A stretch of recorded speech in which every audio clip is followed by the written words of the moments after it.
Hello and welcome to Good Morning RPG. My name is Leia. We've got Matt and the lovely Luna. I almost said Kate for some reason.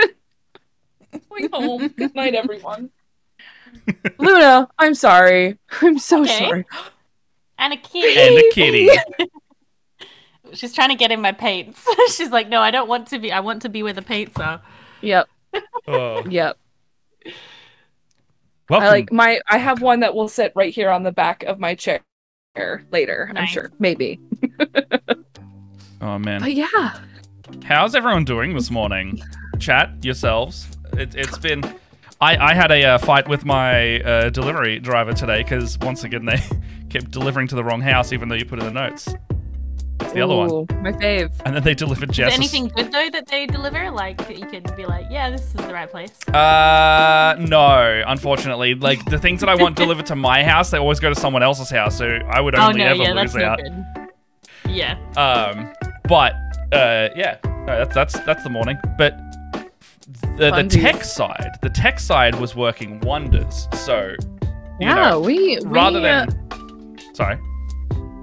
I was just gonna say, like, we got on starting soon, and we started streaming before 10 minutes, which is I feel like a record for us. Yes, I think it is. There was no tech for once. It was just our regular lives falling apart. Yay! Yes, our regular lives falling apart. My favorite. Oh man. Oh trying to my eat red light. goodness. Stop. Kittens, it's like toddlers. Yep. How did it compare to the toddler phase? Oh, having a toddler? Yeah, I mean, yeah. I feel like it's almost worse in a way because they're so much more mobile and they scratch really hard. They're much more mobile, much faster. Yeah, I've got a little computer one. Oh, cat cam! Aw, baby! Oh, we gotta get a cat cam. Got a cat cam going. Man, I wish I had a cat to. Well, I do have cats, but they don't like sticking around very long in order to have cat cams. If I had Diorama. if I had like a 30-meter HDMI cable, I could run a cable all the way downstairs to the lizard tanks. Could we have what Ico That's cam? it, Ico cam. Ico cam. If Ico was back here, absolutely, and have like a close up, because he I've noticed, and through many years of owning a lizard, they like to people watch. Like I will be having lunch, and Ico and Callus they'll just sit at the edge of their cave or something, and just be like, yep, and watch you the entire time. Yep. Also, welcome to the chat, all of the fresh faces. This is we with got the party. some new people in. I'm Leia. This is Matt, and welcome to Good Morning Hey, RPG. Matt.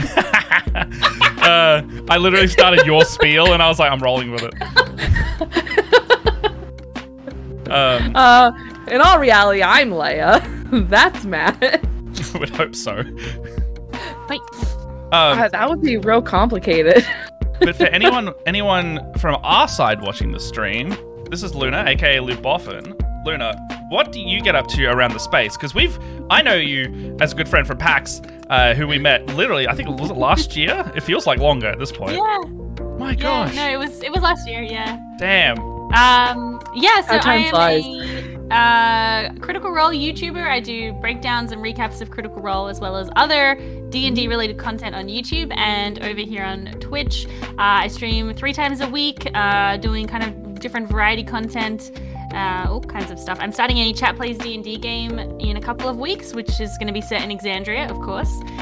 So I'm really looking forward to that, getting everything set up. So that's when Chat controls the D&D character, and I am the Dungeon Master for Chat. So that'll be really fun. I have seen that going around before. That looks really fun. Yeah, it's really good. Yeah, there's some great people who are doing it already. Like GM Workshop runs a really great one, and Robert Hartley. I was about to say Rob does one as well, right? Yeah. Yeah. I think Dag has done one as well before. Yeah, so they're just fun. It's lots of fun. Yeah, it's good, and it's very different to a traditional D&D game, of course, but it's fun seeing the chaos. So as a fan of chaos, how does You don't say. I don't know what you're talking about. How does one choose? Is it like a poll system, or is it like you kind of just kind of spread the love around and choose one answer from each user? I think it depends on the moment. So I think for like, bigger moments, it will be like, kind of like a choose your own adventure. So like I'll put forward some options, and then if anyone throws out anything that seems particularly interesting or that a lot of people put out, then you chuck that in the poll. Everybody votes. If it's more of like a quick passing moment, then just catching the first kind of one that jumps up. Okay, cool. Yeah. Cool. Yeah, Claire the Bugbear Werebear is the character. Queen of Pups was there when chat love made the that. character, so I love that. Bugbear Werebear. I've seen Brendan in some of his gaming streams where there's like multiple dialogue options. He'll do like playing dialogue options with chat. And we've got like a little default. You can roll basically any dice in the commands. So if it'll always bring it up. He'll let you select mostly the evil option, like it comes up for our viewers somehow. So they're just like, we want to see if you're playing Mass Effect, you're gonna get the whatever quote unquote bad ending is. Yeah. Whenever he's playing. I just thought of you know how there was Twitch Plays Pokemon ages back, or like probably still going now. What if you did like Twitch Plays Pokemon in an RPG? So it's like D&D plays Twitch Plays Pokemon. And then you have to get through like the entirety of like a campaign where you have to beat the Pokemon League, but using Nuzlocke rules, and also like just the hybrid meshing of all of the impossible to win conditions. Just see if chat can do it. You know. Man. What's everyone going to work on today? Well, I'm working on I was working on this on my channel just a couple of days ago. This is a Magic the Gathering character, but I don't know anything about Magic the Gathering. This is the... Whoa. Jetmir Nexus of Revels. Nexus of Revels. Sorry, chat as well if the music was a bit loud. I only just noticed that in Spotify. Bloody cat. Yeah, so I don't know who this guy is, but I thought he was cute. And I'm hoping to have a little Feywild excursion in my home game, so I want to do some like Feywild characters. That definitely looks like it would fit in very well with the Feywild. I like that a lot. Yeah, for sure. And I've got some red caps as well, in case I get there. Ooh. Have you run the I'm a very slow painter, so us both. Have you run the red caps encounter in Avernus before, like run or play? No, them? I haven't read that book at all. There's a whole page in the Beetle and Grimm version of that where they give you a page of red cap taunts. So the red caps just sit on top of a gate and literally do like what are the Muppets called? Oh, I know who you mean. Yeah, yeah. Imagine like 20 of them. Just up on there being like, hey, what are you doing? You suck! Oh. Ah! Like, they're just standing up there, just yelling insults at you. And they can, you can probably take them on, but just for the sheer amount of red caps that are up there, they can do that pretty hefty kick attack. So you don't really want to get kicked in the face by 20 of them, but you definitely could take them otherwise. That's funny. Red caps are great. Yeah. I'm still working... Baby. Sorry. I'm still working on my diorama, although I'm starting to get ready to glue stuff down. I'm trying to work the courage up to put grass onto this terrain, and hopefully it'll make me feel better about how brown it is. It looks really red, but I promise you it's kind of brown. Both look good. But yeah, I've got... It's okay. I'm really stressed. I'm trying not to cry. We believe in you. Thanks. Lie down. I Try don't. not to cry a lot. Love that meme. But I guess I have to figure out how we're gonna do this. I have to figure out the staff first. Oh, yes. We were talking about this. So, Luna, Right. I think you joined the call as we were like, maybe we should do this on stream. We were... okay. See if I yeah. can find. So, yeah. So here's my little hill with my druid. Mm-hmm. So she's standing here. However, she had an arm. I snapped it off because A, it was covering her face, and B, I thought it would be cool to snap off her arm. because it's supposed to be a statue. But I was attempting earlier to figure out the physics as to how this staff would have fallen.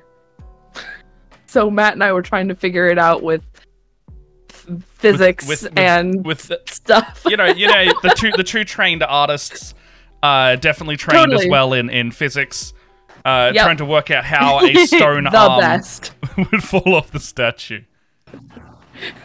Well, we were trying to say, like, okay, so, like, if it snapped off at the hinge of the arm where it did, Gamer Junkies so it's like, request to like hydrate. right here. Or die straight.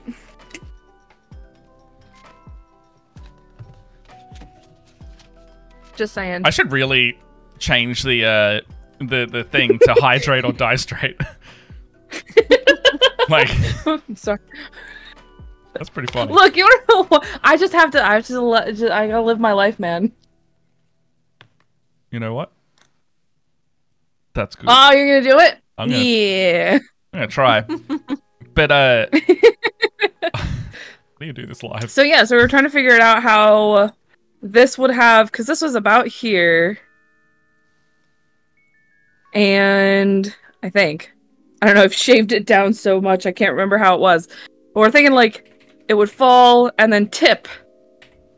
But it's stone, so it's really heavy. So would it snap? And where would it snap at? Now, question is, I have to. So here's the thing, Matt. So if this falls and it falls forward, it's hitting a hill. So would it just tip or would it snap at that joint? I don't know. We're physics. So we're great at it. So my instant answer is you could just put it where it looks nice. That's also like the artistic part of my brain. So it's funny because I was on a video call with my girlfriend because we worked together during the day, and I was like, I know what I'm gonna do to figure out, like, to make the grass look like it's in a natural pattern. I'm gonna take a bunch of these tiny D6s that I have, because I've got a ton of tiny D6s, and I'm gonna just like drop them on the terrain, and wherever they land, that'll be like where my dirt is. Yeah. And I did that, and I'm looking at it, and I'm like, man, I think I'm a little bit too much of a control freak to really enjoy the randomness. Yeah.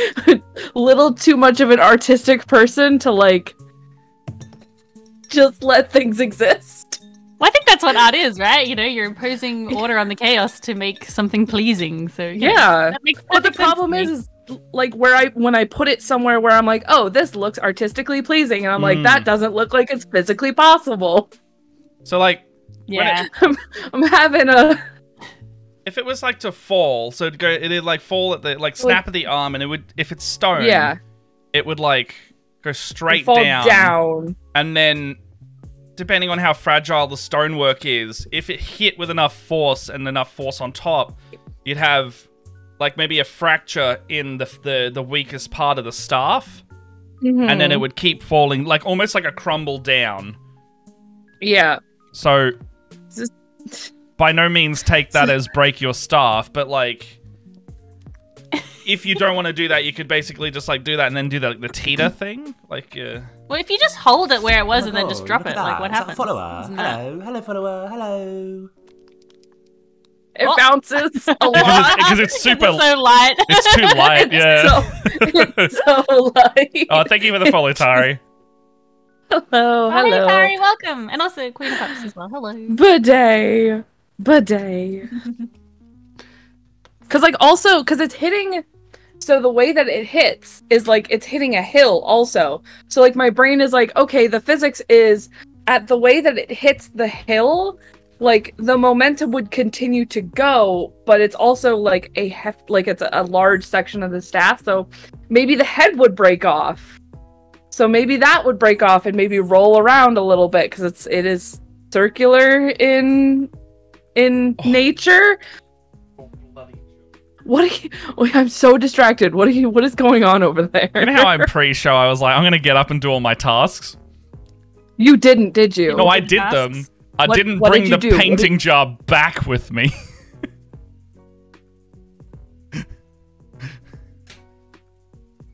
I'm terrible. You go go get your painting water. We're gonna figure out physics. And viewers and Luna, welcome to the part of the stream that always happens. Matt's forgotten something, even when he tries to succeed in not forgetting things. All right. I thought that was one cat. It's two. It's two cats. Two cats. That's all. It's Two just cats. it's a very flexible one cat. My lizard can Look, do that. you know what? His head sits right next to his butt. Anyway, I'll be back. My cats are very flexible. I've got a very long cat, and he's weirdly flexible and sleeps in weird ways. So, oh No, the chaos is welcome because my stream is always like I always forget something too, so it's makes yeah, you feel right at home, you know. we we often forget things. Queen of Pups. We are also trying to figure out where this would snap. Cause here's the thing, is like it could fall this way, theoretically. Cause like I'm thinking if this is stone, this arm is kind of heavy, and then the top of the staff is kind of heavy because it's got like a swirl on it. Yeah. So it could theoretically fall this way. Or it could fall this way. So are you looking to keep it in one piece or a couple? Like what's the consensus? You know, I'm totally fine with snapping this. I snapped the arm off of this character. I think I'll be okay if I break the staff a little. Yeah. Okay, well, if you're... the Tari's pretty much got it. So the top would pop off at the joining point. So, like, the weak bit where... Yeah. Like, where the crook starts, that definitely would come apart in, like, a piece or two.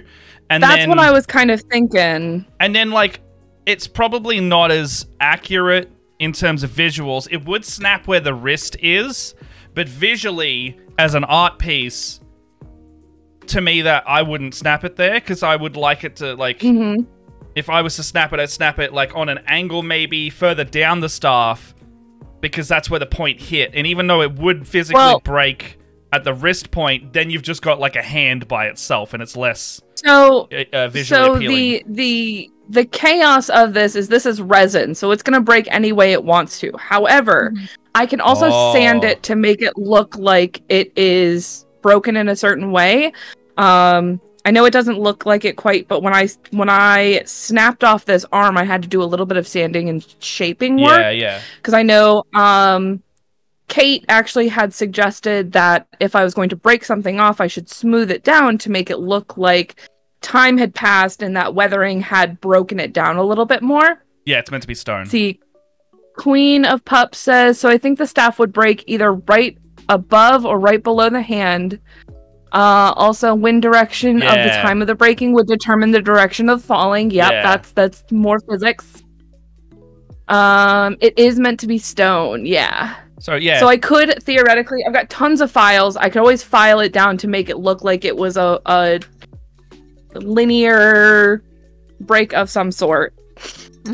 All right, so I'm thinking, like, if this is a heavy piece of stone and it hits and it falls directly on the piece there, I would think that right below the hand, that would bust. I think it would be that's what my brain says. My brain says it'd be like an angular joint, kind of like it would almost slide away from itself as the break. So you'd have like a really sharp kind of stone point at the bottom. So then, like anywhere that would be due to internal fissures, but like the whole thing of like it hitting the ground with whatever force. You know what? I'm just gonna hit it with something really hard, and we'll go from there. Tari's got it. Like that's like even though the physics would probably break it at directly below the hand, visually pleasing would be the angle. Yeah, you could just snap it and see what happens. That's exactly what I did with the arm. I was just like, I'm just gonna grab this arm and pull on it, and wherever it snaps, it snaps. Emily and NVCDM are gonna hang me for this. So I clearly haven't finished my diorama. I spent last week having a bad time for the second half of the week, desperately trying to work out how to make these obelisks to a great failure. I can't cut the foam in ways that it would stay... Oh, Leia, I saw that face. What did you do? Did it not go well? Well, I hit it with something, and then it split into 3 pieces, and I only have one. Oh my gosh. Oh my gosh. Hold on, one went under the desk. I'll be right back. What I did do, I'll zoom this in real quick. What I did do is I finished off and primed all the models that I could. And so I've got like the body of a Titan ready here. So they're all ready to go. And I forgot to add like the class thing. So Titans have like basically a big, I call it a butt cloth. It's called a Titan mark. It's basically, it's like a hip cape type thing. But everyone just calls it a butt cloth. Everyone calls it a butt cloth. It doesn't, yeah, it just goes over your hip. So I added something that could resemble that. I've primed it all black. And I'm ready to paint that. I've got the head very separately on like a little plinth that I'm going to do in a bit more detail. And then I've taken the arms off because I still need to like construct the strand part of it, his Wolverine claw psychic ability. And then just so I could paint the little guy getting resurrected, I put him on a separate base as well, and I'm just gonna like use a knife to cut him off later.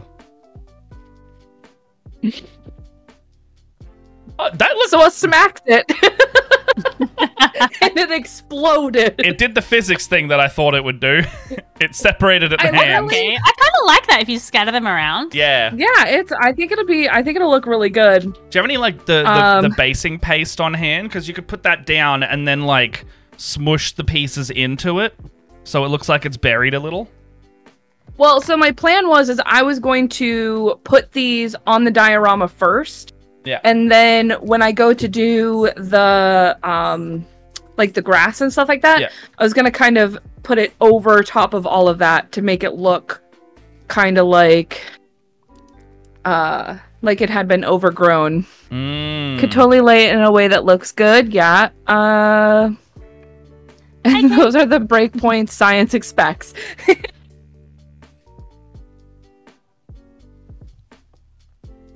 I love that cat, Luna. I know, it's so good, right? I love that model. I think I need to go get it. That's just the Magic the Gathering one. Yeah, Jeff New next Rebels. Fantastic. I think so. No, yeah. That's correct. Yeah. Yeah. I love. Yeah, it's good. I saw the D&D movie on the weekend, and I love a good portly character. Yeah. If you know the character in the movie I'm talking about, my God, I had a good time watching that character. Okay, do you want to hear something super wholesome? Yes. So I took my girlfriend's kid to go see the movie with us. Yeah. They are very much not into D&D. Well, not into D&D yet. Yeah, they're 14, still figuring out their life. But myself, their mother, like, we all love D&D. They're very much immersed in the D&D family. They'll be immersed by exposure at some point. So we were like, okay, hey, Friday, you want to go out and go see this movie with us? We know it's about D&D and that's not really your thing yet, but do you want to go at least? They had so much fun. Yay! I would, like, the entire time, they were so happy and, like, they loved it. They're like, I love the fat dragon. Oh, it's so good. Oh, I love it. It was so funny. It was like a cat. I have a cat. Oh, I have a cat like a huge cat. That's like, I have a cat that is that big.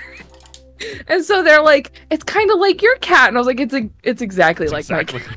It's exactly my cat. That's it. Like, oh my gosh. I'm very happy that movie was pretty much what it needed to be. Oh yeah.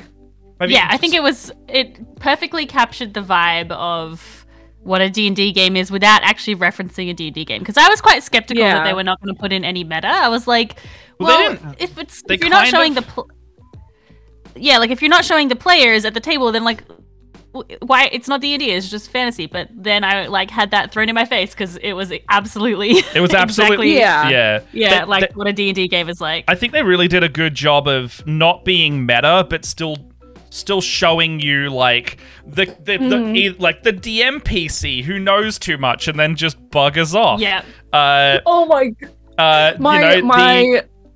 Sorry. My partner had said that he's like the thing I related to the most was when the players cheese like this insane encounter with teleportation and the 1,000-mile stare of the DM NPC. It's like you can see it in that moment when like they completely cheese it, and he's just like, I spent hours on this, how dare you. I love the long-winded explanation of how to solve something, and then they just break it. Yes.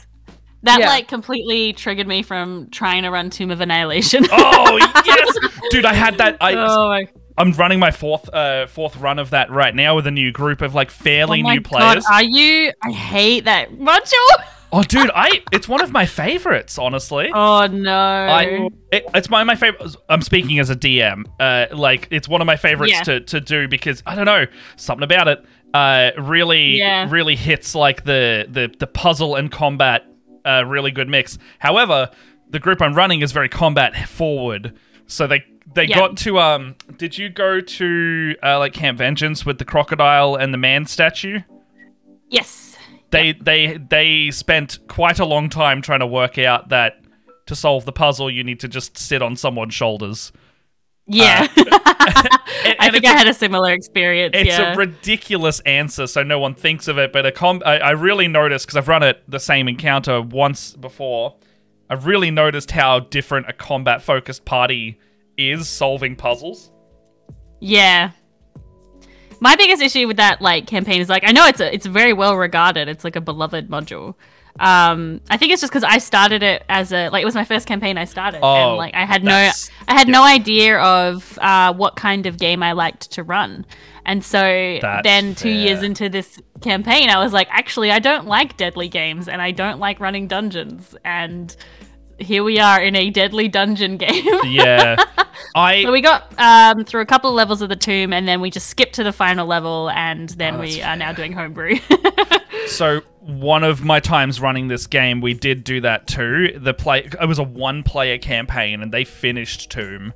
But we kind of go, oh, okay, we don't want to not. It's been a great campaign up until this point, but the Tomb itself is bogging us down. Can we just do like the best of parts of the Tomb? Yeah. And then go to the last fight, and we did that as well. Yeah. It's such a tone shift in, like, because the exploration part is really fun. Yeah. And then it's such a tone shift when you get to the dungeon. Yeah. It's super sandboxy up until there. Yeah. I totally understand the hesitation being a newer DM, because I ran that after I'd run a lot of games, because I didn't want to... I heard it was hard for both players and a DM, and it is not an easy one just to pick up and go with. Yeah, for sure. Like, I messed up so much stuff in my first run. It's definitely not structured well for new players, new DMs. Like, you know, basically there's one little tiny paragraph in the beginning that tells you where the players find the key information that they need to actually get to the dungeon, and it is nowhere else, and there's no, like... You know, these are all the multiple places you can get this information. Yeah. So it's like, well, if my players never, you know, of course now as like an experienced DM, I'm like, well, I just moved that information elsewhere. Yeah, exactly. But, you know, but as a new DM, I'm like, well, they're not going to that place. How do I get them to that place? Like, they're not interested in going there, you know? So it was like, my players want to fight the pirates in the bay. How do I make them want to go into the jungle? They're like, well, sometimes you just, you know, you just do all rivers lead to the same place. Man, we didn't do any of the pirate stuff, any of the... that part of it. So where one of my players in this current one has already died because they chased the pirates. Oh, no. They chased the pirates, and they were like, we can take them. And then I tried to set it up so it was like, these guys are a bit above your league, but if you're clever with your, you know, if you get caught up in a thing, they'll strand you on an island or something. And then they still tried to kill the pirate captain, and one of them bit the bullet there. But they did the thing that the D&D movie didn't do, and because they're new players, I usually give them, like, you know, you got one death token.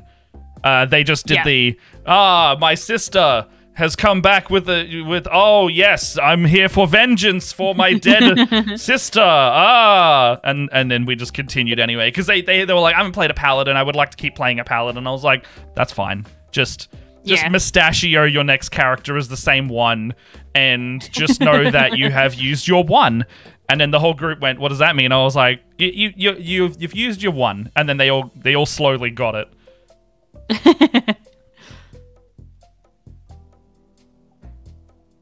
So I sanded down all of my bits. Nice. I've got some nice rounded bits for my staff.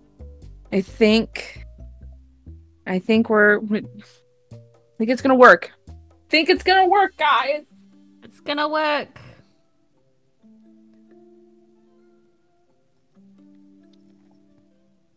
Just have to paint these to look the same.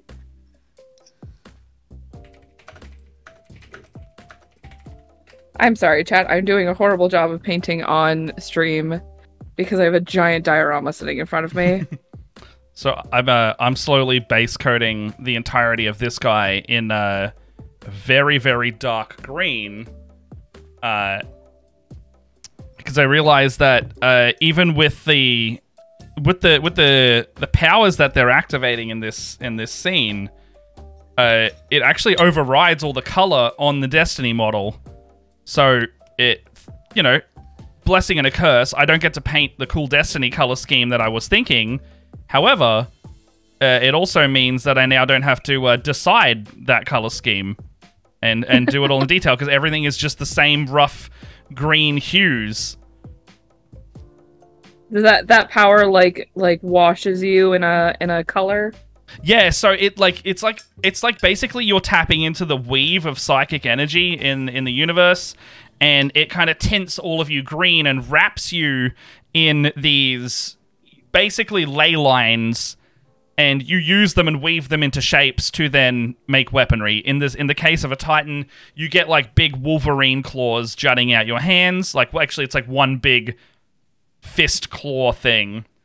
And then you get like a third eye that appears on your helmet, and then you just rush at people covered in strand, and you can throw it at them and slash at them, and then you can like shibari them up and tie them up that way, suspending them. It literally looks like that. No, seriously, it looks... It shibaris the enemies in the air, and you're like, huh, all right. Someone on the design team had fun with that one. Hello, welcome in, Callisto Warrior Queen. Welcome, Oh, hey, welcome. Callisto. Welcome. Callisto is one of my wonderful mods. Oh, welcome, welcome. Welcome. So tell me about your dioramas. What's the deal with the dioramas? Okay, so start of March, we were like, okay, let's do March of the Minis. Let's do a bunch of bonus streams. So we did like 2 or 3 a week for the entire month. The week before March, we were like, we want to do dioramas. Yep. Let's have our community vote on a theme for our diorama, and we'll do like I think we originally called it March Madness, but I was like, that's a basketball thing in America. Maybe we don't do that. And so, yeah, the chat voted, and we settled up on a theme. We did like abstract themes to start with, honed in on it, and the theme that everyone chose in the end was simply just Guardian. And so I was like, oh, cool. Destiny just dropped their new expansion, Lightfall, and their main player characters are called Guardians. So I started making a Destiny-themed diorama while still somehow also incorporating Warhammer into it, because there was some like Destiny X Warhammer fan art that I really, really liked. So I took inspiration from that, and it was with my favorite faction in Warhammer, the Tau. So I had a little story going, okay, this little Tau guy that I've got on screen is getting resurrected by a ghost, which is the Guardian's immortality little guy that gives you the powers. Meanwhile, a Guardian figurine is charging against an enemy, defending them. And it worked out that I could get the enemy, like the brand new enemy of the DLC, 3D printed from our lovely community member, Scarron. So I got this. Yes, Scarron. I got this big buffer printed out, and I've half painted it. Oh, cool. This turned out really well. This is called a Tormentor. Oh, you look so cool, dude. And so, like, yeah, the only thing I really need to do to, like, do a base coat finish is these, like, weird squigglies on his shoulders and chest need to be, like, bright yellow, like a really pale yellow highlight, because that's their weak spots you shoot in-game. Oh yeah, yeah. And then yeah, you've got this guy facing off with like a guardian who's using the new subclass, which is that psychic weave strand. And we had like a 3 model minimum to do our diorama with, so I chose these 3 to do it with. It was going to be a couple more, but then I got the Tormentor print and I was like, this is so much better than what I had in mind. I was going to make like these war beast dog things, like charging at the Guardian, but the Tormentor was just too cool to not do. I think the Tormentor is really cool. It's awesome. I have broken the staff. Hello, Teleria. Oh, hey, Tammy. Yeah, so the staff did break off, but I managed to get it back on there fixed. Well, that's cool. Resin B. I went way more fantasy. I decided I have a 3D printer myself, so I decided to blow up one of my previous Hero Forge miniatures from a previous Curse of Strahd game. And I've decided that, so my story is, so after my, this character's party has defeated Strahd and Barovia has become one with the rest of the world, my druid character decided to stay back in Barovia and continue to guard the forests and the safeways, especially since in our campaign in Curse of Strahd, our forests were connected to the Feywild. She was a Feywild druid. So she safeguarded the way in that campaign, and so now anytime someone stays in what was previously known as Barovia, sometimes when they wake up in their camp, there is the Guardian standing not too far away from their camp, mysteriously having appeared in the middle of the night to guard the adventurers from any potential problems or what tendrils of Strahd's power has stayed in Barovia. That's awesome. That's cool. Yeah, that was like kind of like so I'm gonna do like some really bright some really bright greeneries and stuff like that. I have 3 characters. I've got like a wizard, a fighter class, and then like a, what do you call it? Brain. What do they do? What do they do in game? They go zap zap, pew pew, hit, transform. Oh no, it's a little gnome. She's adorable. The word is there. Artificer. Make. This Make is so smash. cute. Yeah, make smash. So, oh my gosh, Matt, this wizard turned out so pretty. See if we can get her to focus. Oh yes, I saw the photos of this. Just like that gorgeous. I decided to keep the gray hair because I think it goes so nice with the dark skin. So, I'm so excited. So excited. Oh, exactly working. Just listening to the same way people do with music. Yeah, Teleria. I'm playing in Curse of Strahd at the moment as well. Ooh. And I'm playing, so my character was originally a paladin, but because Barovia is awful, it like broke her, and so now she's currently a barbarian. Ooh. But I have a sort of like long-term plan for the character if we manage to survive, that yeah, she'll probably stay behind in Barovia as well, to try and like root out all the like corruption that we found in all the different places and stuff. That's super cool. It's actually funny because it's a similar story as to what happened with my druid. Is she was originally an Archfey warlock, and so during like a very low breaking point for her, the Archfey was like, why don't you become a druid? So like in the middle of our campaign, I was like, I went from having a warlock pact to being a wild, what's the, like which one is that? Like, so are you a combat shaped druid? It was the Fey one. Wildfire? Oh, hold on. It's not wildfire. Hold on, I'm gonna look it up. I know. Well, wait, I've got the thing. Hold on. Wait, I still have the pages.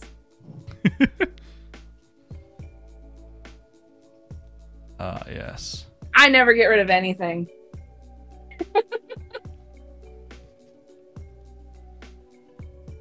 Just like slowly building up like lighter greens on the legs at the moment. So I did like the really dark green, and now oh man, you can only barely see. I don't know if it'll come through on stream properly, but there's like a, you know, the next shade up of green on his legs now.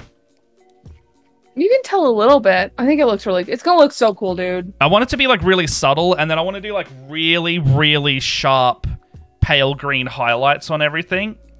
And then I want to, like, I will see how I go, but the strand kind of wraps around them. So if I can work it properly, I want to try and do like some string-looking freehanding on certain parts of the model.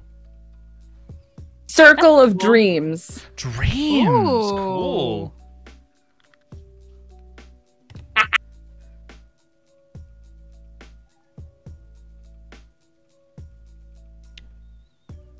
Yeah, we just faced Strahd recently. I don't think it's the final thing. I don't think it's the final fight, but yeah. We were like at this, I don't want to, I guess it's an old adventure, but I don't want to spoil it for anyone who's playing it. But like, in case, I don't know if it's part of the module or if it's homebrewed, because like my husband is DMing and I can't tell how much is like stuff he's added. But yes, anyway, we were just at this event and I was like, oh, surely we're not going to fight Strahd here. Are like, you in? Surely it's not going to happen. Are you in Valaki by chance? No, we're actually at Ravenloft now, so Oh, you're in Ravenloft. Getting pretty close. Yeah, we're getting pretty close to the end of the game, and I was like, no, this can't be the moment. Like, surely we're not gonna fight him here. And then Jared's like, you want to bet? And I'm like, ah, I'm like what, totally freaking out. Consult your fortune. That's all I can say. Consult my fortune. I think, so it's interesting. I feel like Strahd. It depends on who's running you through Strahd, because I've played 2 Strahd games that were vastly different from one another. I mean, they were fantastic. I was very happy. That's all. I'm gonna not elaborate. Yeah, I'm playing. No, I'm loving it. Yeah. I just started, so I got both of my Curse of Strahd games are on this week. I got one that they're just about to hit Ravenloft. And then Scarin's one. No spoilers, Scarin. I won't spoil anything for you. Scarin's one is about to hit session 2, so they just got dumped in. Ooh. They just got dumped in Barovia, and then I kind of modify the start where, like, I kind of do, you know, the mist intro where you start getting really exhausted. Yeah. I did that mixed with the werewolf one, and then it's basically like like you have to run through the forest, or else you know, threat of dying via exhaustion is very real. And then so they all pass out and they end up in the valley. And then I have a carriage come through, very nice looking black carriage, pick them up, take them to Barovia, and then, you know, the very rich lord of the carriage changes out their money. They're like, oh, your money's no good here. You know, take this. I'll exchange it all for you for free. We don't use silver here, though. If you could give me all your silver, and you can be on your way. I'll pay for your night at the tavern. You know, rest up. It's really, you know, have all this stuff. So helpful. So helpful. They look at the coin later, and it's literally the guy on the coin. And then the people in the tavern are like, the devil dropped you off last night. What the fuck? Oh my god. See, that's and that, like, that just goes to prove it right there, because it's like, so my first time we played through Strahd, we were like, we all did the classic, met at a tavern, the tavern got attacked, and we run out into the mist, end up like running for our lives. Yeah. We rest in like a cave, and the next morning we're in Barovia. Oh, cool. And then we go to like you end up going into the murder house, I think it's called. I skipped Death House. Oh, I skipped Death House. It does not play well with my adventures. the thing in the basement is too strong. Oh yeah, no, we had quite a time with that. Yeah, it's a run or die moment, and I don't particularly enjoy it. I can't remember. I mean, this is like going on 5 or 6 years ago, so it's quite a long while. but like I remember leaving Murder House and having the black carriage come up to us, and Strahd gets out. And the barbarian that was with our party at the time was like, does he look like I could take him? Oh my And god. our DM at the time was like, you want to know if you can take him? The guy on the cover of the book. No. Want to take him? No. This is what I would do. I would let them take him. Because Strahd is a villain that lets you do that. Strahd is meant to be in your face and toy with you, and you can very easily just have him be like, my full disclosure, my Strahd is fucking Matt Berry, so it's very like What We Do in the Shadows. So I'm like, oh my no, oh, you have defeated and bested me, yes. And then you're just like, shut the fuck up, Strahd. And he's just like, yeah, what did you think was gonna happen? You're taking on me. I'm the Lord of the Realm. And then he just like bamfs out of there. It's like my one of my favorite Strahd enactings is in Dragon Friends. Yeah. With have you listened to that? I haven't listened to the Strahd stuff. Yes, that's season 2, and it's Ben Jenkins, and he's just got like a full Aussie. Oh, is he Aussie accent. Bogan Like, Strahd? Yeah, Aussie Bogan, Yeah. and like with the Australian level of swears as well. It's very funny. Yeah, It's very, very good. Yeah. I love a Strahd who like I consistently like. I would throw Strahd in the current game that I've got. I'll throw him in like when they do like significant events. So they went and killed the tree. Yeah. Mm-hmm. There was, do you know the Winter Splinter tree? I know we fought a big tree. Yeah, I'm assuming it was that one. The Druid tree. Yeah. Like literally, like one of my characters was investigating that, and the rest were watching. And I just had Strahd just like behind them if they noticed him, just watching them. And he's just like, "It's beautiful, isn't it? It looks like me. It's a big effigy. I don't care what they do with it, but I just wanted to see what you would do with it." And then they had a conversation with him, and then he started like, he'll always come and try to offer them power. And like just try and tempt him like every chance he gets. He's just like he's gonna do something and meddle with him in some capacity, and like sometimes it'll distract players enough that the other players will then muck up, and the whole point of him just like trying to manipulate a situation to put the players on the back foot even if he doesn't directly harm them himself. Yeah, Jared's definitely had fun toying with us in a similar way. It's very fun because you really cultivate a hatred for the villain. Oh yeah, we cannot wait to, like, honestly, even though we're terrified, we're partway through the combat. Jared did the typical DM thing of like ending partway through the freaking combat with a big moment. Bastard. Yeah, so but like we just, even though we're terrified, it was like, yes, we finally get to like attack him. Yeah. Oh my gosh! All right, I think it's grass time. So Yes. this is how I put my staff on. So it's pretty cool. I've actually got. Yeah, that's good. See if I can. I've actually got this bit right here, sticking kind of up, so it looks like it fell and like it's like sticking up out of the ground a little bit. Yeah. We'll see how that goes. I'm gonna start on this little corner here and see if I don't fuck it up. Where's the least amount of damage I can enact? Oh my god, it's so watery. Seen one or two guides on suggestions how to tone it down. Oh, for sure. There's loads of stuff you can do to tone the campaign down if you have a party that is wanting to have not easier run is not the best way to put it, because it's not the campaign's not easy in any aspect, but like a more enjoyable could be less heavy. Heavy, actually. That's great. Yeah, less heavy. There is some tonal stuff that I remove in my version of it, because it's a dark gothic setting, and there are some there's some pretty brutal. There's some things in that game that you're just like, talk to your players first. Yeah, 100%. Yeah. But yeah, we just played our like 90-second session. We've been playing it for like 3 years or something. Yeah, because we play like pretty sporadically, but we're just enjoying taking it slow. So that's fair.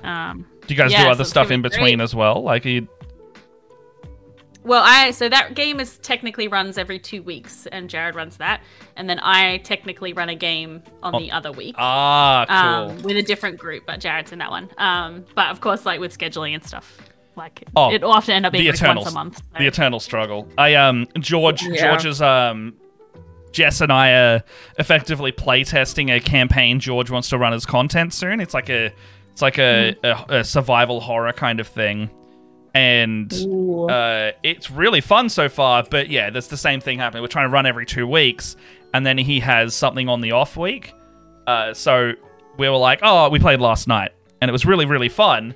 And then we go, oh, can we do another 2 weeks? And Jess is like, oh, it's my sister's birthday, I can't. And then George is like, all right, we'll see everyone back at this table in a month. Yeah, exactly. It's rough. It's good though. Yeah, I've got the same thing that happens with a campaign that I run where one of our players is in the restaurant business. Oh, and so it's really hard for all of us to get together. And especially since I told them, I was like, you guys have made like less than 5 or 6 sessions left. Yeah. And so they've all agreed that they don't want to play without anybody else. So I was like, okay, we're going to play less. Yeah, but that's what you guys want as well. Because before we started out with just 3 players, so we always just skipped if someone couldn't do it. But now we have 4. And yeah, we would sometimes just go ahead anyway without a person. But yeah, because we're like in Ravenloft, like it feels like everything is so important. Yes. Like yeah, we just skip if someone can't make it. But like it's pretty chill. I don't really mind. Oh, sorry, my train of thought gone because I read that and started thinking about that question and said, longest campaign that I've ever run is literally the Split the Party's YouTube one because we don't get to play that for like a year at a time because we pre-record it all so much that we pre-record it, edit it down, release it. And the last time we were able to do that was like straight before lockdown of COVID. Yeah. And we're looking to film our 5th season, chapter 5 in May, June. That's exciting. Thank you, Kate. I just saw your message. And yeah. So it's that game's been going for like 5+ years at this point. Yeah. Congratulations. I've only run the one campaign which is still going. So I started that in like 2019, and we had a really big break during lockdown stuff because I don't really enjoy. Well, at the time anyway, I didn't enjoy doing it online. So that's pretty much it. I've just done the one really. I think the longest running game that I've had so far is going on my Tyranny of Eberron game, which is the Eberron style Tyranny of Dragons game. Has been going on for almost 3 years now. I'm so proud of them. My babies. Oh my gosh. I can't.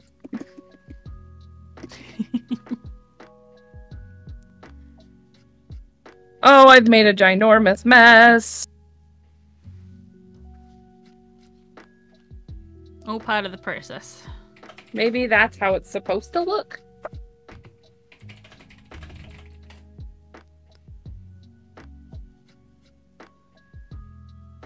All right. Sorry, just trying to work out how to do a thing. Nope, you're all good. I'm making a big old mess, so I'm just cleaning up for a second. Looking forward to running through a public access RPG analog horror. First session on Channel 0 will be very dark and creepy, pasta way, rather than body gore. It's also about getting players willing to go there. Oh, that's super cool. It's cool, yeah. All right. Congratulations to our new mod, Kate! No, she was saying that there's a couple bots in there, and I didn't know how to Oh, spot is there? them. Oh. So I was like, "Can you do it?" I don't know how. Huzzah! Thank you, Kate. Thanks, And Kate. approaches. Yeah, I like how you gave me mod privileges, and I was like, I don't know how to do that. I still find that so funny. The first time that you did that, you pressed a button, and then I saw the stream go into some like special mode, and I was like, "Oh, better not do that." Anyway. Cleared everything. Oh, that's fine. All right. So I put some grass on. I got some grass, guys. Hey, You did it. I sprayed it with alcohol. I don't know if I should have done that, but I did.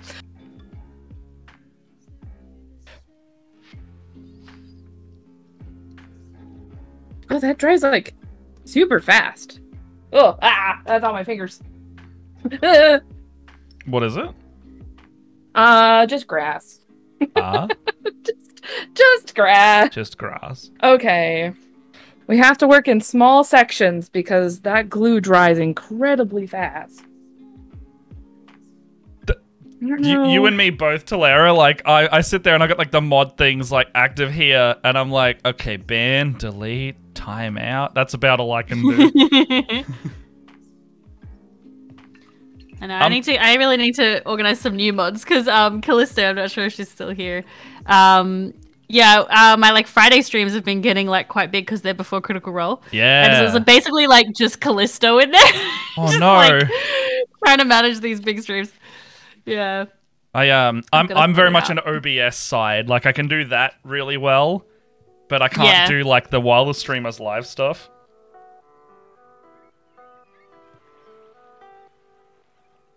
I don't know. What do we think? What do we, Oh. Use your words. I don't know, Matt. I don't know. It's not the way I thought it was gonna look, but it doesn't look bad. The I think flock? it looks good. It's hard for me to see because my camera, my screen is not. Maneuver your stuff a bit, and then. Oh, hey, Benji. Hey, it's a Benji. Can't really mod while you're doing stream. It's why I've enabled a mod for a lot of people this week. What do you need? You need to like. What do you mean move stuff? How do you want me to move it? Like it's your camera is cutting off where the grass is. Oh yeah. Oh yeah. Oh. Sorry, Okay. I'm looking directly at Discord. No, that's all good. The what's wrong with it? I don't know. I don't know what's wrong with it. I don't know what the answer is, Matt. That's the problem. Oh. I mean, it looks like flocking to me. It looks like that's what it's supposed to do. Yeah. It's very.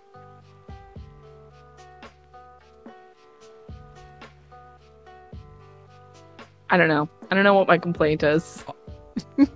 I think Maybe once you're adding your other details like your tufts and stuff, I think it will totally Possibly. Yeah, Definitely. That is probably right. Oh gosh. Spin everything around. Nearly used the wrong tone. Hi, Catsby's. So speaking of dioramas, you guys watch Studson Studio? I have not. What is that? So it's a YouTube channel, and he makes dioramas and models and stuff, and absolutely incredible. Like he did, I think his most famous one is he did Howl's Moving Castle. Like this, it's about this big, and the details are like so like intricate and minuscule, and it's all just out of like garbage from his trash can, and like it's just absolutely incredible. And my kid is obsessed with him, as am I. So yeah, the kid really wants to do like lots of arts and crafts, things like that, but he's also only so 6, fun. so it's really hard to like direct it into like an actual into a thing project. Like he just wants to glue, so I just let him glue whatever he wants together. But then when I'm trying to do really like detailed, like painting or whatever, and he's just like chaos. Yeah. But no, it's really good. I really recommend the channel. It's so good, so inspiring, and he's also just really funny in his editing style. I think I've seen some of called his stuff. I think that's popped up in my. I'll put it in the Yeah, chuck it in the chat. Oh yeah, chuck it in the Discord. Which one do you want to put in? Live chats? Live chats or March of the Minis, either one. March of the Minis? Okay. If any newcomers here, we have a little Discord open to the public for everyone. Come hang out. We play a lot of Destiny. We play a lot of D&D in there. We run games. We do lots of stuff in there. So everyone's welcome. Come hang out, and we'll see you there. Brr. I've just realized my lo-fi playlist has run out, and it has gone off to an Avatar-themed lo-fi, which is not bad, but I should change it. Oh, speaking of which, we just finished watching Avatar again. Oh, yes. I need to do another rewatch. It's like a yearly or twice yearly thing for me. It's like every once in a while you just gotta go back and watch it. Oh, absolutely. I somehow am doing an Always Sunny one right now. Like I was just been like working on stuff and it's just been playing on the side. Whoop! Oh, that's what that was. Is that Avatar: The Last Airbender? Yeah. I've never seen it. What? I know, much to my audience's disgust every time I bring it up. I'm not disgusted. I know, I really gotta watch it. I am less disgusted and more excited that we now get to see in real time, when you eventually watch it, your immediate indoctrination and love for the franchise. Yep. It's not an if, it's a when. I think we're gonna do watch parties on my husband's Twitch channel. Yeah, because when I was doing my Legend of Vox Machina reactions, he was comparing it a lot to Last Airbender, and I was like, I haven't seen that show, and everyone was like, what? So yeah, you gotta fix that. I do need to watch it. Yeah. Okay, I'm gonna hit this with alcohol spray before I tap off. Maybe that will improve my coverage. Ah! Oh my god, I'm making a mess. Yeah, basing will do that. Terrible idea. I do the thing where I like put all the glue on, and then I have a tub of my basing materials and just like put it under. However, unfortunately, you're doing it on such a scale that mess is unavoidable. Yep.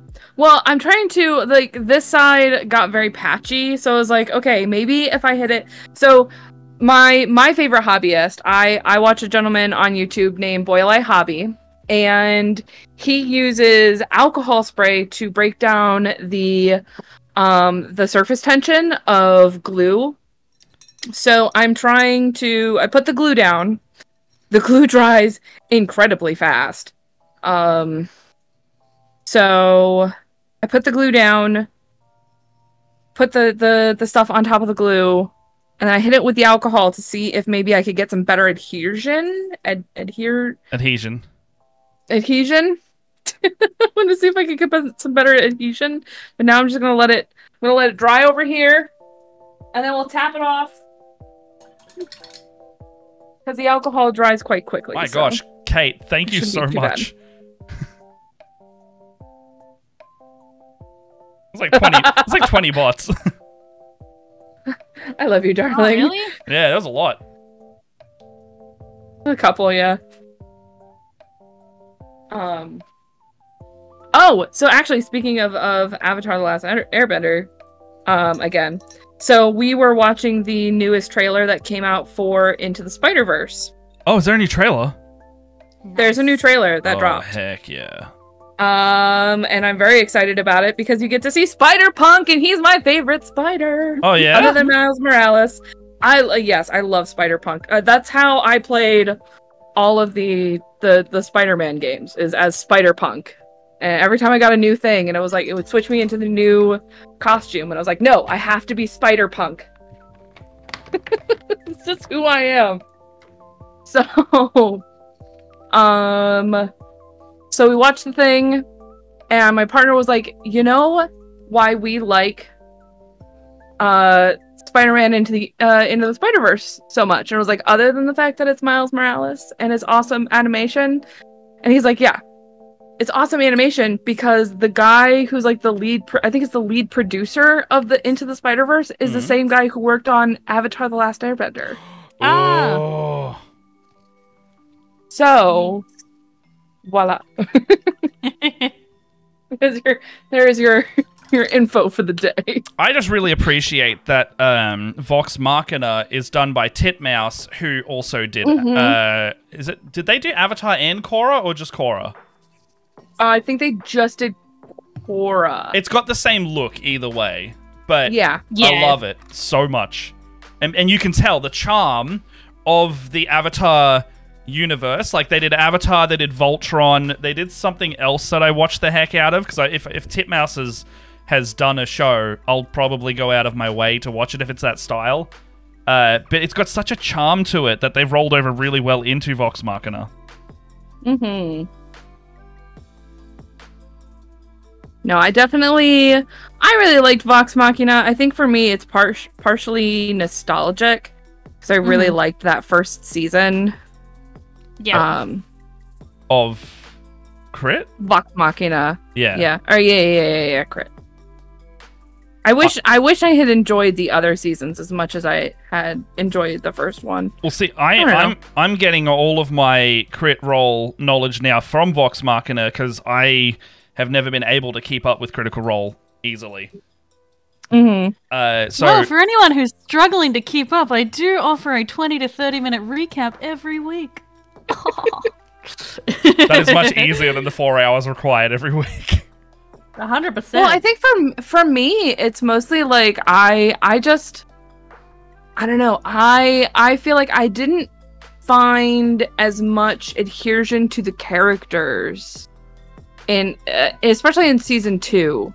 I didn't feel that connection that I felt with Vox Machina. And I don't think that's no fault of Crit Role. Like I still will support them. I love them all to death. I just didn't like their characters as much as I liked them in season 1. I liked season 3 characters, but I just kind of fell off because life. Yeah.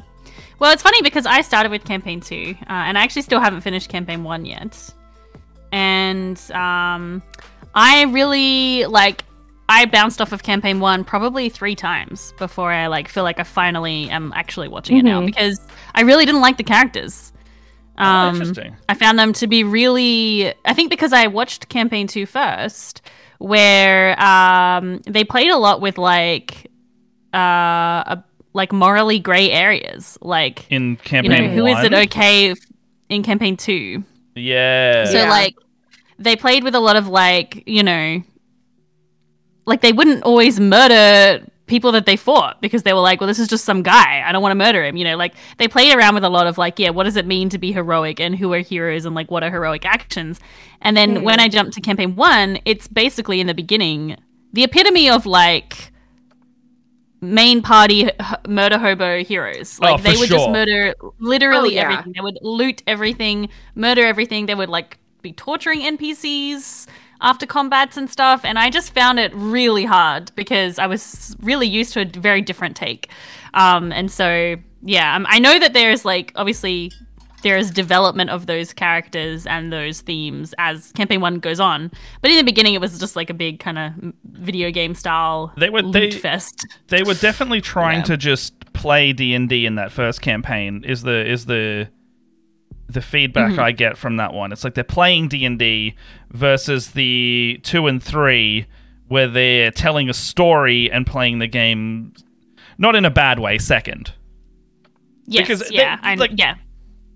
As someone who runs games as an entertainment medium and casual and professional, each is such a different vein. So when I hear someone say running a game as entertainment or running a game for a show, it has its own connotations, but it's not I don't know. I feel like all of us have done that in some capacity to know that it's different, and you got to be aware of those factors to then put on a good show. That's right. Yeah. Campaign 1 was also hard because they were already started. Yeah, I agree, Kate. I found it much harder going in when they were already like established characters with all these established relationships, whereas in Campaign 2 you get to see that develop, and I felt like I had a stronger emotional connection to the characters because I saw them, you know, that makes sense. Form those connections. Yeah. So it sounds like as well from an outside perspective, it's a bit like Doctor Who, My First Doctor, where the one you watch first kind of grips you and has a specific charm to them. Like, Matt Smith was my first Doctor, so I have a really big soft spot for him. However, in saying that, I do really, really like David Tennant, and probably they overtook them over time as my favorite Doctor, but like for a really, really long time, it was Matt Smith. Yeah. And I guess it's like when you're running into the established material as well, when they already know what they're doing, going back to something where they're still trying to figure the ropes out would be jarring, right? Yeah, I guess it was. It's just a very different vibe. So yeah.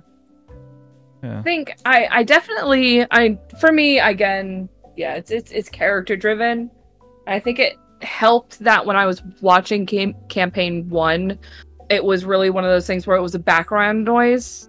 So I grew to get to know those characters. Yeah. I don't know what it was about campaign 2 that I just never clung on to it. One of my partners was very much into campaign 2, and I was like, cool, just keep me updated on any cool stuff. Yeah. But like I didn't have any desire to watch it myself.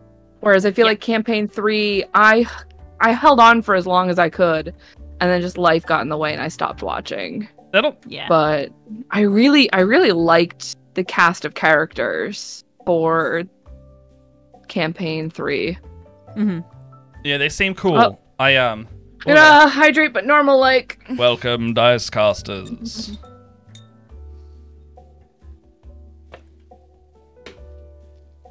Campaign 2 and 3, they know they're making content. Yeah, I agree, and I think that's why I prefer it, because like I think they are gearing it towards an audience, and I am the audience. Yeah. You know, I appreciate it. Oh, I forgot. Damn it. I'm thinking too fast. Yeah, I know, right? Okay. So it looks like spraying made it dry way slower. I'm not having as good of dry time. Oh, I remembered it. I update on the hydrate dice rate. It won't let me put that in. I don't know. Of course. It might not let me put that in. It kept saying, "Oh, it's failed for some unknown reason." I was like, "Okay." Okay. I'll just keep saying it. It's fine. You say it. You say it. That's the good.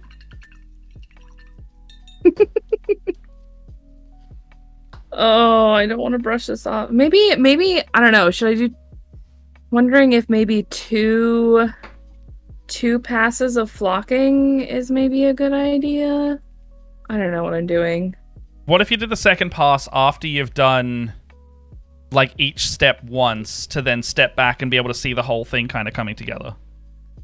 Yeah, that's what. Well, I'm thinking I'm gonna do the rest of the base and then decide if I need like a second coat, or maybe I do a second coat after I've glued down like my other bits. So like I can blend, so it makes it look like, you know, I've got some stuff that has got pittons in the ground and stuff like that. So it looks like it's like being grown in or something. I don't know. Does that make any sense? Do my words make sense? Yeah. Hi, Daenerys.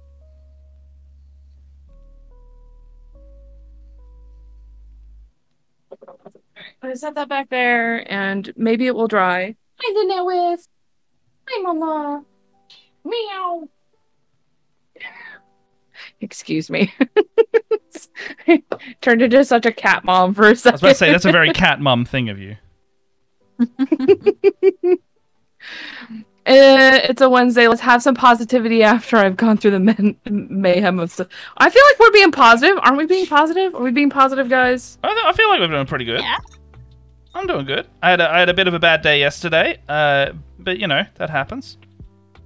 Got over it. Played some D&D and got over it. Oh, I'm playing a bugbear. Oh, so we start off as commoners in this campaign. This is for George's thing. And I'm playing a bugbear who will soon be a blood hunter. And then, well, Kate, there is a channel point redemption for that if you would like that.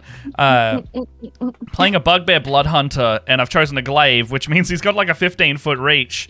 But the reason I chose it was less for the mechanics and more for the he's a bit of a coward and he wants people to keep away from him. Stay away! Stay away! 15-foot glaive coming at people. I think, Matt, Kate is saying that she has already redeemed for a compliment. Oh. She wants to hear some compliments. Dang it. I did see that there. Oh, damn. Okay, well, okay. Luna. Yeah? You're getting it first. Okay, here we go. What happens? What's happening? Okay, so switch back to your camera so I can see your face. Okay. You sound so nervous. Luna, it has been a... Luna... Oh, okay. Hear them rules. Because we had to establish rules because both of us kept slinking off screen as they were happening. So if you cannot leave screen. If you start hiding and if you start crimpling too much and making like faces, we have to start again. Okay. So Luna. Or if you say no. Or if you say no or don't accept the compliment. So you basically have to weather the my heart rate is already elevated. Right. I am anxious. My hands are sweaty right I am now. already anxious as to what's about to happen. Luna, it has been less than a year of knowing you, and it has been a fantastic time already. It feels like it has been much longer, because we literally said that at the start of the stream as well. And I am very, very happy to know you as a person and to call you a true friend at this point in my life. Thank you. Oh, I hear the I like Teleria says, if you deflect too much, we put it on Twitter. Yes, that has also freaking happened as well. Well, it's funny because we had such a trial by fire of friendship because of the way that we did the panel, and it was like just the most chaotic thing I've ever done on stage in my life, and I've done some pretty chaotic shit on stage. That was so much fun. It was. For those who don't know, this year. Oh, absolutely. Ellen has already snuck into my DMs and been like, "Yes, yo, you doing the panel this year?" Immediately. Hey, bro, you doing a panel this year? I'm like, yeah, I'm doing a panel this year. For those who don't know, we did the spicy Mass Effect debate. Basically a smash or pass panel at PAX. But the catch was that Luna and I literally have never played the games before. So we just subjected a panelist of people who were very, very big fans to us asking questions like, why does this man make me horny? And various other things. What is this extrusion thing for from your face? What? and very intentionally messing up Garrus and Rex. Yes. Everybody wants to... Oh, so fun. That's definitely one of the most fun I've had on stage out of that year. Yeah. So funny. Yeah, it was great. Anyway. Leia. Oh no, I was hoping you would forget. Oh no. Oh no. Oh no. I was hoping that I was hoping that you would forget in the thralls of ADHD. Yeah, no, not at all. Well, here's the thing. The thought still exists in a pocket dimension. It's just biding its time, waiting to come back. There's a time delay on when that'll happen, but it'll happen. Leia, I think your flocking has turned out fantastic, and I know that you're stressed about it, but I think that you are incredibly skilled and you'll work it out in the end. I think that it will be looking very good by the end of it. And Luke Towan doesn't got nothing on you.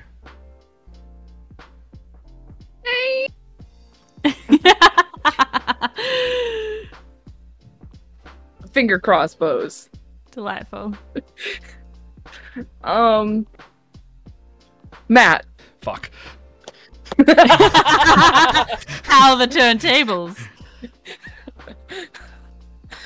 Luna, I have known you for a considerably less amount of time, at approximately an hour and a half, and Yes. I appreciate you as a human being, and your cats are adorable, and I'm having a great time. Thank you. You're welcome. Oh, Catsby! Look, cats! Wait. My cat Catsby is just like, no, can't get me on stream, mama. I don't care. Yeah, I've told these two like because they're kids. I gotta train them. They gotta work. They're expected to work every stream. They gotta bring in the big kitty bucks. They're your interns. That's right. I make those cat interns. bucks. Matt, you Oh. are incredibly supportive, and I appreciate everything that you do and the support that you've given me, and especially the last week. And you're just a good bean. You're here. Thank you. You're welcome. All right, now that the entire stream is uncomfortable. All right, is it my turn though? Yes. Yep. Who did we get with that? Oh, it's NATO. NATO was like, NATO. ah, compliment bomb, and then he didn't realize that he was gonna get them as well. Yeah, And he redeemed it. Yeah, And it was his redeem. And then he started like running away from camera. It's like, no, NATO, you have to stay. You brought this on yourself. Yeah. All right, Leia. We have only just met. However, I do think your art is incredible. I have been watching from the sidelines. I've been lurking, and I think it's very inspiring. And I can't wait to see the finished diorama. Thank you. It's gonna be awesome. And Matt, I think you are so delightful, and I felt immediately comfortable and welcomed by you when we first started chatting. And I have a lot of social anxiety, so that is saying something. So thank you. That hit me. That hit me good because I hit you in the, right in the feels. Oh my God, Yeah, I look at pride that. myself a Follower. lot Hello, on follower. trying to be Hello. approachable and comfortable, specifically for those reasons. Yeah. AJ also mentioned that, like, at PAX she had a lot of anxiety coming around to it, and I was just like, "No, come hang, like it'll be okay." And like, I want to be that person that you can just exist around without any expectation of having to, you know, host or. You know what I mean? Like you can just exist around these Have on people your- and have on your list to just like, you know, I sit in the Discord a lot and I want to just be able to chill out and you know, I will be painting or something like that. And you can come in. We don't even have to talk. It's very, look, very ADHD mood, I know. You can exist near someone without the expectation of doing an activity. Yeah. I want to do that for people. I want to be that for people. You are that for people, Matt. Yeah, good. Yeah. But Because that is legit. Like, that's how I feel like that's definitely what helped us when we first met. Is you felt incredibly approachable when I met you, and you seemed very excited about the same things that I was really excited about. And I was just like, cool, I want to do projects with this person. And it's been 2 years. Yeah. It's been 2 years, Matt. We've been doing this bullshit for 2 years. And look at us. We're making dioramas. We're painting stuff. We're doing things. We've got awesome people that we get to hang out with like all the time. Yeah. Everyone compliment Kate.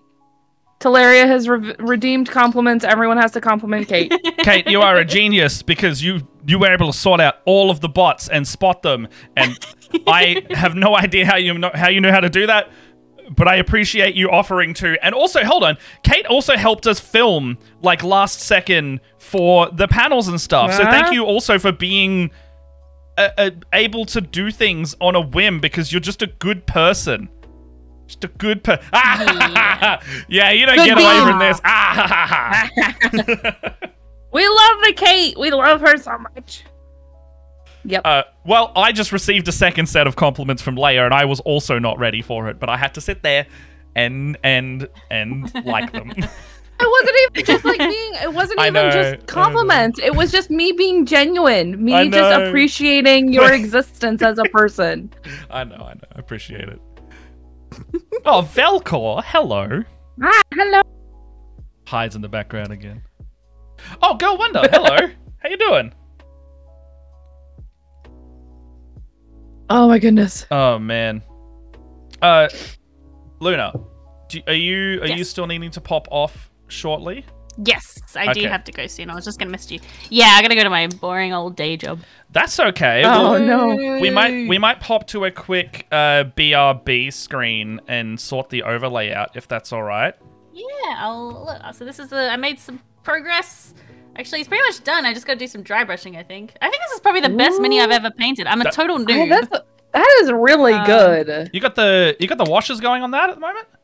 Yeah, I just did that just then. Yeah, you can tell My the biggest depth problem has been too immediately. heavy-handed with washes, so I'm trying to be a bit lighter. What- My minis always end up looking like dirty and. What too, washers are you know, using, too if I much. may ask? I literally just have one, which is this one, and then I just been mixing paints with water to make other ones. Game wash. Oh, cool. I need to buy some more. If you have any recommendations, I'm super open. Look, I will not sugarcoat it. I'm big on the Citadel brand of stuff. Their washers just got reformulated to work like the contrast paint range. And they've also made them more subtle. So if you're after a more subtle, transparent wash that doesn't do the coffee staining thing as much, I would recommend those first. Okay, yeah. I was gonna just say I also really like the Citadels, except for if you are painting skin tone that is like tanned or lighter, definitely invest in the Game Wash Flesh Wash. This is like a pinky brown. It's great for flesh tones. I'm gonna write this down. I've also got, I don't know if they're in stores yet because I keep buying the Kickstarters for them, but the Duncan Rhodes Too Thin Coats washes are very good as well. They're kind of a mid-range between the super stainy contrast ones and then the less stainy ones. They kind of sit right in the middle of like Vallejo and Citadel. The only criticism I have about these is they have a smell to them. There's like a specific smell that these washes have. Yes. Interesting. And it's not like fumey. It's just like you're like, oh, okay.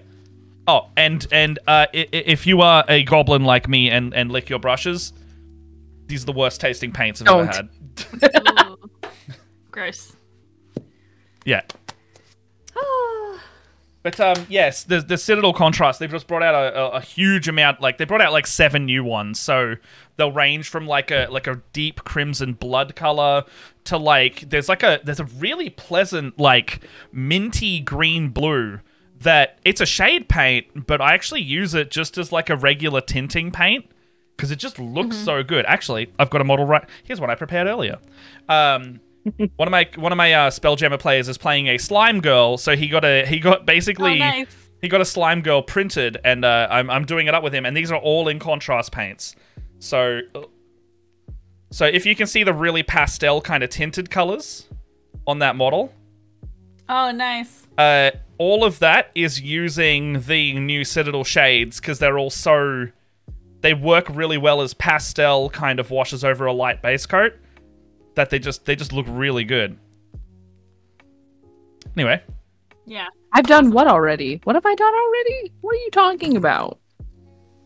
I'm not. I'll drink the paint water. Oh, No. we drink the forbidden coffee too often on the stream. Jess, Too I have many. the forbidden pickle juice. yeah, I've got the green Nescafe today. Mine's got a bunch of glue in it, so I'm definitely not drinking. Oh, I've it. got a separate one Ooh, for glue. no. It's over here. Well, I'm only really doing glue forbidden coffee. Um, Look, you don't know what? Every painter is gonna do it. It is. I is haven't yet, inevitable. knock on wood. I'm sure I will at some point. Jess is lurking somewhere with the 100,000 points channel redemption. She has a forbidden coffee redemption that I know she can use, Oh. and I am fearful of the day that she redeems that one. She decides that the day is. I know of 2 people who gosh. have made it to 100,000 points, and I'm scared for both of them. Well, I'm scared of both of them. It's like that awful drinking game. Did you ever play that King's Cup? Oh, yes, I Oh did. yes. Oh, gross. Yeah. Literally the worst. I got an 18th birthday party story about that, but Oh no. Oh Yeah. gosh. but yeah, we won't So do glad that. those days are behind me. Yeah, we won't. Oh yeah, absolutely. But Leia and Luna. That's me. We'll go to the BRB screen, but before that, Luna, where can we find you? Thank you so much for coming on and No worries, having thanks a for chill. having me.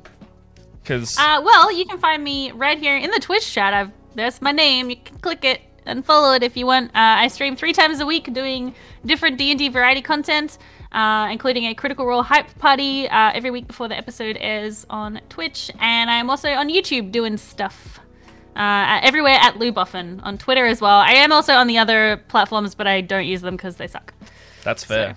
Well, with Actually, they don't suck. I suck at them. So yeah, with Twitter, That's a mood. with Twitter's imminent demise, I'm trying to actively God, also put I know. Instagram in my sites to post No. more. I just don't like Instagram enough. That's the problem I'm facing. It's so hard. Well, the problem is I can't use it on my computer. If I could use it on my computer, I'd probably be better at it. Yeah, I don't want to post and do all my stuff like this. I want to be able to like sit at my computer or laptop and do my scheduling or doom scrolling like I do with Twitter.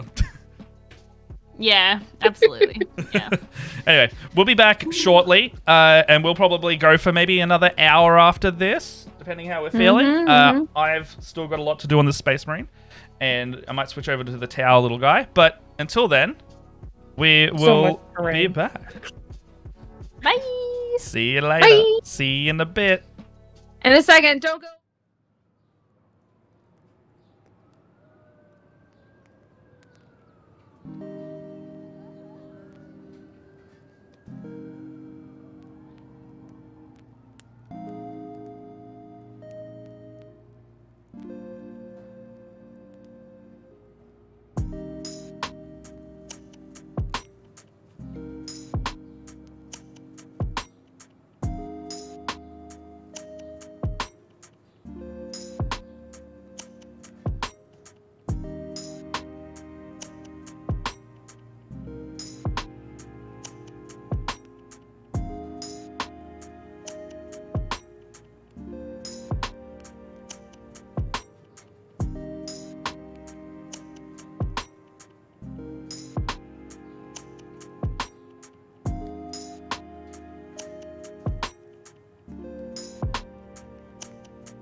Bloody trip and rip it then.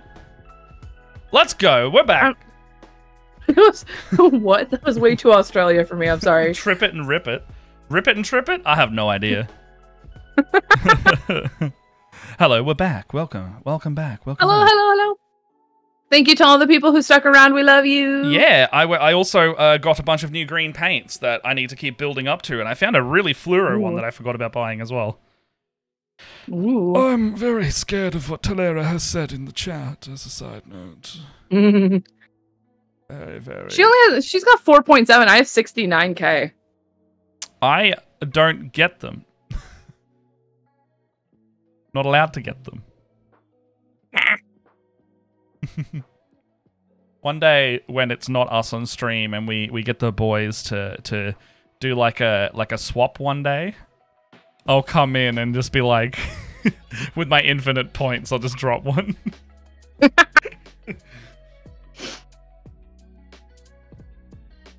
Don't mind me. I'm having a midnight snack. Well, not a midnight snack. I'm having a 9 p.m. snack. A cheeky ice cream.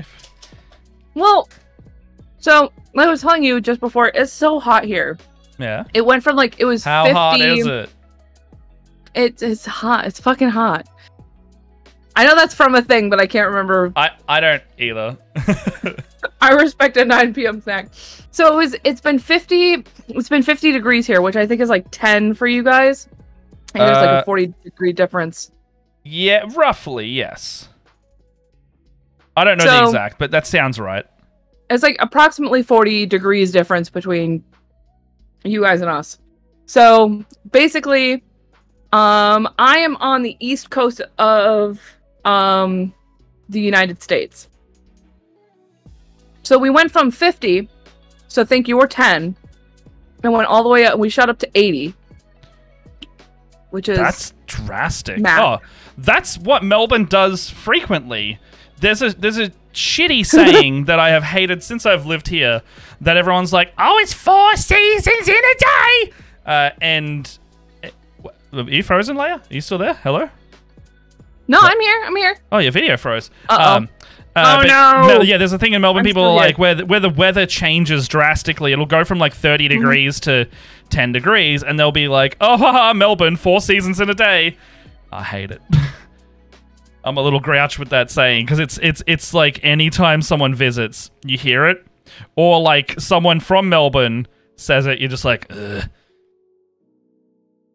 Oh, 80 is 28 to 29, says Kate. I believe Kate. She knows things. 28 to 29. That's pretty hard. That's a big difference. It's really hot. That is hot. So, little snacky snack. Manila. My auntie is from Manila, and she says it's very like Cairns in the tropics is very similar in terms of like the climate is hot and humid, and then it's either rainy or flooding a lot. Yeah, it's basically, it feels like hot soup outside. Oh yeah, we get like, it's very humid where I live. Yeah. Are you tropical where you are? Or are you like subtropics really. Kind of thing? It's not really tropics. I don't really fully understand where America sits, because it's like, it's kind of weird that they get really hot days, but it's not tropical heat. Well, so we get like, I think like swamp heat. I don't really swamp heat. It depends on what part of the country you're in. Yeah, true. I think, because like one of my partners grew up in Arizona, which is very arid heat. Yeah. Melbourne's got very dry heat. So the only way we can describe it, that I know how, is we've got dry heat down here, but it's also very cold. We live in a place that they decide to build the capital as a swamp. Yeah, basically. Oh. Fair. Yeah, it's basically right. It's like... Cairns is also built on a swamp, actually, now that I think of it. Melbourne is a little close. Oh, closer? Oh, it's because that's why I forget like the distances towards the equator because America has like the snowy areas up near Canada, which means they're way further up, and Melbourne doesn't snow at all. There's like 1 or 2 mountains in the whole of Australia that will get snow, and that's if they get snow because they're just high up. But we also got those holes in the equator. That is our other problem. Yeah, because that's where I'm from, is like up north where it's like cold all the time. Yeah. Pretty close to Canada. God, I want to live in the cold. And now I live significantly more south, and I hate it. I like the cold. I would like It to doesn't be... even really get super cold. I didn't need like a winter jacket all winter. Kate's saying I needed like an overcoat. Connecticut is like Tasmania. Oh, I've heard Tasmania is very similar to England. Okay. Ooh, I would love to live in Connecticut. It's really pretty there. I went to a convention there. Oh, yeah? It's very nice. Very nice. Excuse me. Very nice. I'm Just painting... munching on my... That's fair. I'm painting a tiny little head.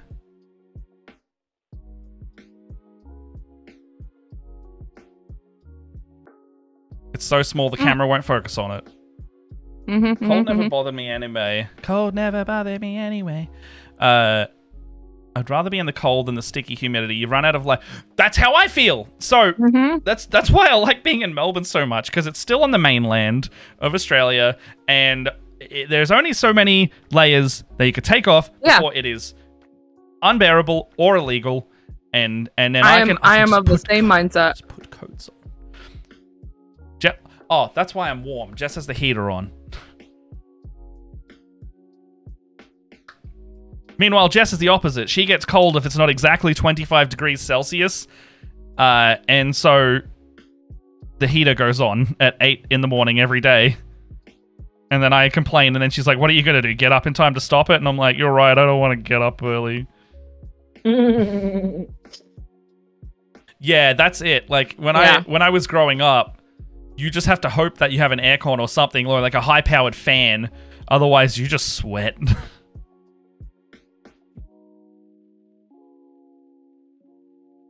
I just realized that I did a thing that I did not intend to do. What's 60? Is that like 20 degrees? I want to say it's around like 20 or 15. I like to exist in like 15 to 20 degrees at all times, because my body runs too hot.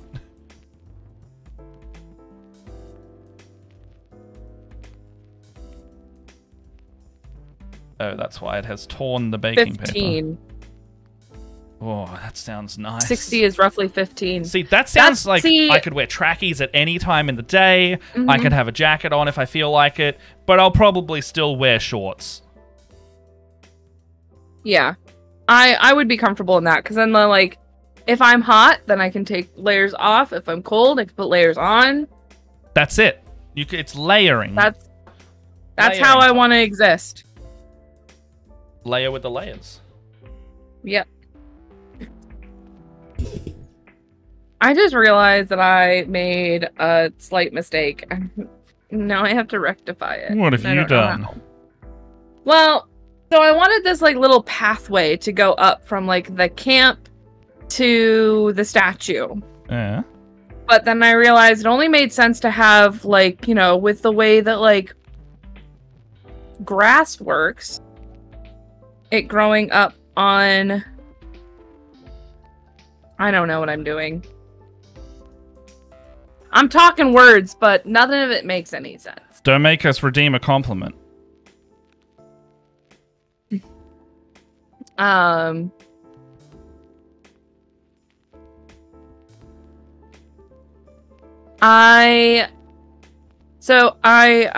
wish I remembered what I was doing or what I was thinking when I made these lines to figure out where I was gonna put the grass. Gotta breathe, gotta breathe. Oh. There we go.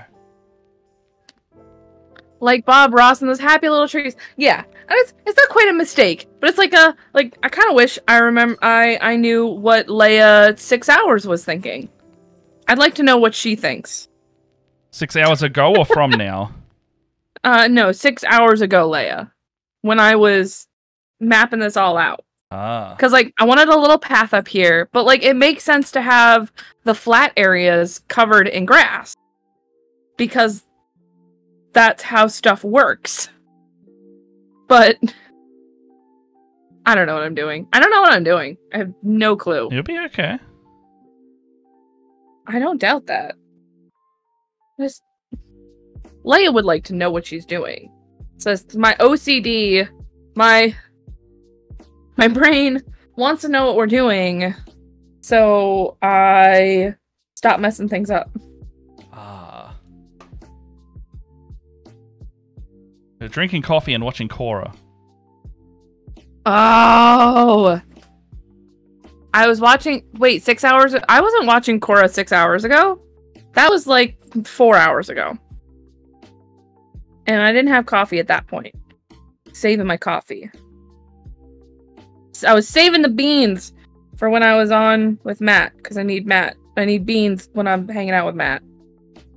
You don't This have Matt, to. not my Matt. It's not mandatory beans.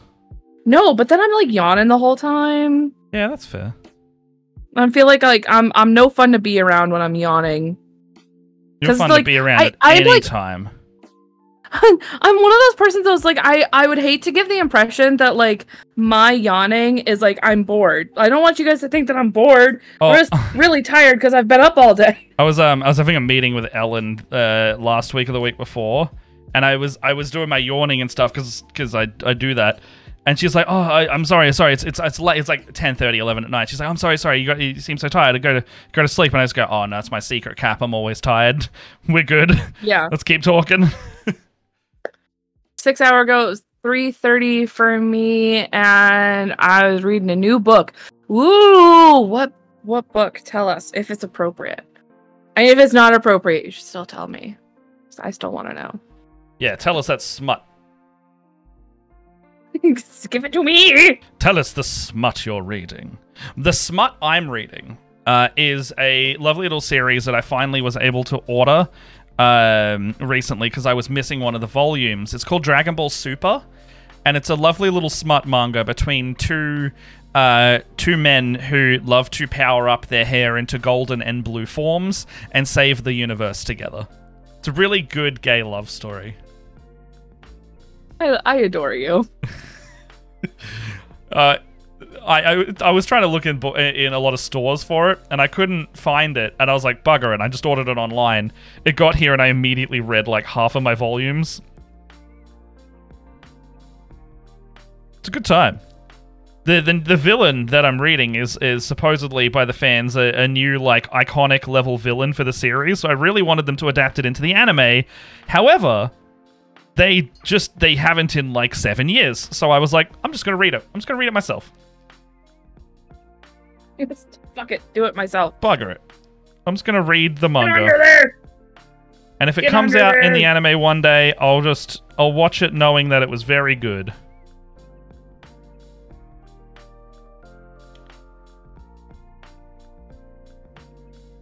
Ooh. Oh, cool.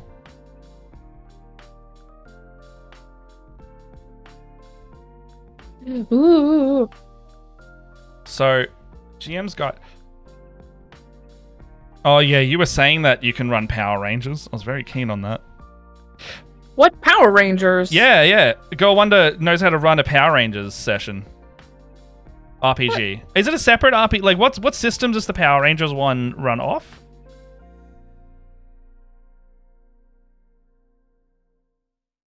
I definitely have made Power Rangers my whole personality. Look, I love this. all I'm saying is you and Benji are going to get along well if you both like Power Rangers a lot. Oh, what am I doing? Spray with alcohol, woman. Oh. Ugh. Building up these small bits a long time. I do not recommend. I do not recommend. It's so late. I do not recommend inhaling Yggdrasil alcohol, BT dubs. You should just not. What was it? What was it? Yggdrasil alcohol. Isopropyl? Isopropyl. Isopropyl alcohol. Just not. Just don't. Just don't. Just don't Just inhale don't. it. It was an accident. Just don't. See, this is why I don't stay up this late, because I'm obnoxious. You normally stay up this late for this stream, don't you? No, dude. You not in had a daylight while. savings, and then I had daylight savings. So it- we used to stream at 6. It's 9:30. It's quiet time. It's quiet time. Fair. I guess I am. Oh, this is the wrong tone. And you didn't tell me. You didn't tell me that it was daylight savings. And Yes, I was did. here. Hang on. Yes, I did. No, I did. You did not. Motherfucker, You I did told not. you. I told you did not. when we were You setting didn't up the tell me. streams You and didn't March of tell the me. Mini stuff. You I was had- like, I'm gonna come off and you're gonna go on, and then it's gonna be like 2 hours difference. No, because you know what? I sat down at 5 o'clock. And That's why I got a message so early. I logged into the live, and I was sitting there thinking, Matt would be here by now, or he would have messaged me if he was going to be late.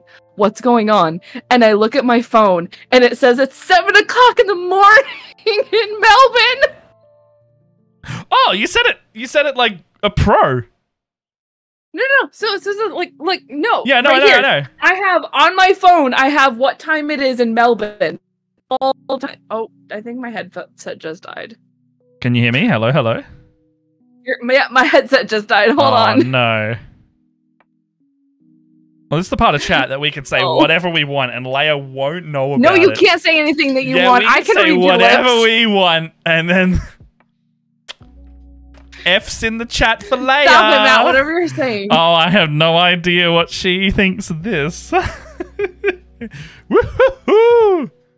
Put it down below if you would like to see a redemption of something, real quick. What are you spooking over there? I'm not spooking anything. What are you spooking? And I'm talking like 4 of these things that we could do. Yeah. What are you doing? Me? What are you doing? Are you able to hear me? I can hear you now. Damn it. I don't have my headset on, so it is. I can't hear it a little weird. Oh, shit. It's not coming through. Can you hear me? Yeah, I can hear you. Okay. It's gonna be very, very quiet, so I think I'm gonna have to turn off my music, which is very sad, because...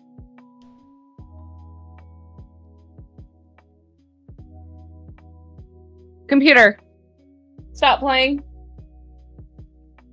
Thank y'all. I was about to say, I forgot when I close Spotify, it doesn't stop playing my music. Okay, so that is there. That is... What were you saying?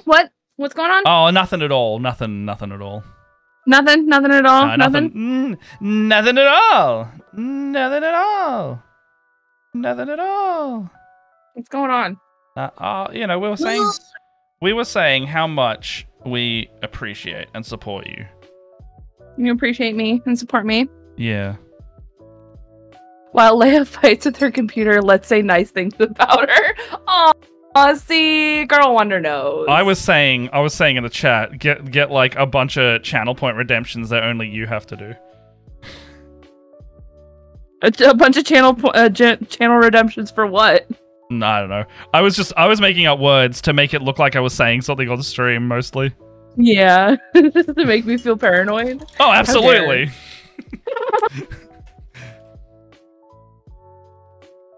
I could see you just going like, what do you see? Oh, fuck, what's he saying? What's he saying? I know, I was full on panic. I was like, oh my god, what's going on? I don't like not knowing what's going on.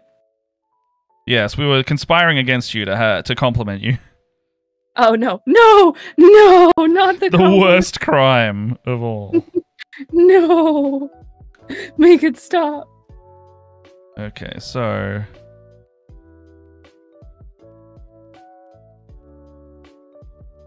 just gonna base coat the sword real quick.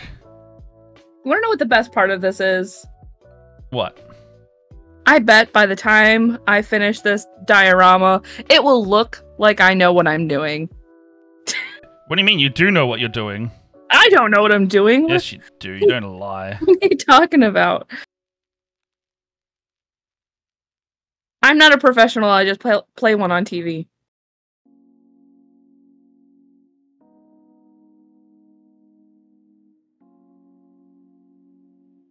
Oh, hold on. I think chat has conspired against us. We've missed something. Uh-oh. What happened? I don't know. They're saying I don't think they've seen it yet. Hold on. Let me just... Uh-oh. Oh, it was a compliment redeemed. Shit. Who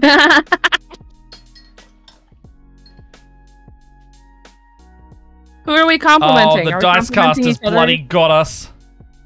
Oh, no! I think you need to compliment each other after this fight. Damn it. Damn it. We gotta stop fighting on stream. They're gonna make us compliment each other. We have to get along for the kids. Mom and Dad won't stop fighting! Just be nice to one another. Leia, while I was gone, I missed you so much. I didn't know what to do. I was lost. Because Oh! your presence on the stream, it gives me energy. All the beans. I sometimes forget what day of the week it is because Wednesday is the only time that I really know. Like my entire week hinges on Wednesdays. Oh yeah? Yeah. Cuz it's the day of the week that I always have something to do. I always get to hang out with my bestie. Yeah. And when you were in New Zealand, I was so sad. Oh. I played so much Dead Space. I was just like, oh, where's my friend? When are they coming back? That is sweet. We're not getting a divorce! Never! Sorry, I'm shaking this fucking thing.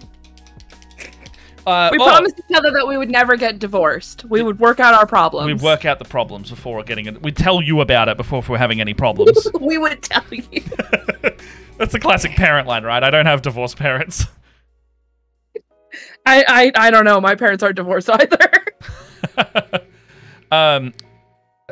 We had to get a new spinny mixer, by the way, Leia. What? Yeah, the other one got dropped as we were transporting it upstairs and downstairs, and the little cup in the middle disconnected. So it started making this horrible rattling noise, and Jess was like, look, it still works, but it's so loud now, I'll just buy a new one. I was like, that's fair. So we have two. We've effectively got two now, but shit, one of them is very loud. like loud enough that I don't want to use it if Jess is in bed loud, if I'm in my if I'm in here. It's like like, you know how like you can you hear this on mic right now? No. But I also have a fan going on, so I can't really hear anything. Okay, this other one was like crunchy enough that it would like definitely show up on mic. Ah! You have to ensure to beat your diorama in order to get the flocking off. Beat it. Beat it. Beat it. Oh my gosh. Off the... And knock everything down while you're at it.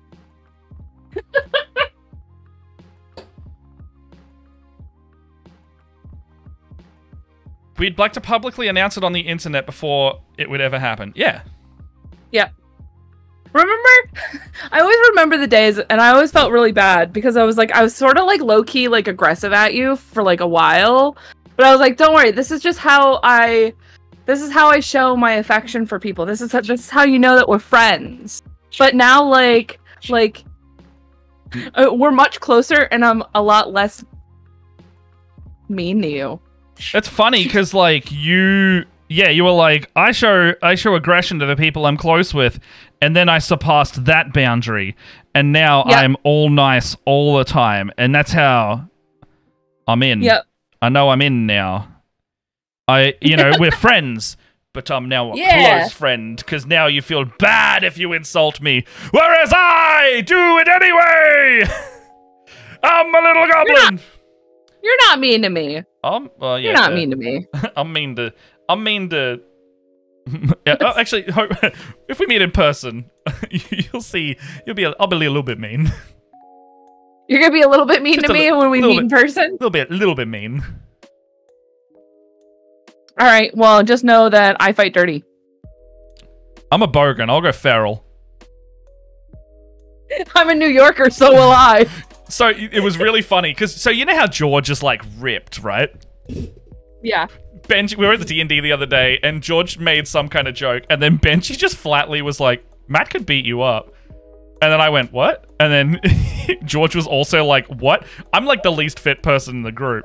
And Ben's like, "Yeah, Matt's from Cairns. He would win." And then George looks at me, and I was like, "Oh yeah, I'd go feral on you." And he's like, "Yeah, I'd pull out the knives." And I'm like, "You won't have knives." And then at D&D last night, he brought it up again. He's just like, "Yeah, I'll get my knives out and I'll take Matt on."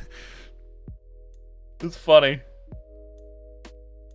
Like, I got a very small tickle of amusement out of like George just like looking at me going like, "Surely not," but not entirely sure.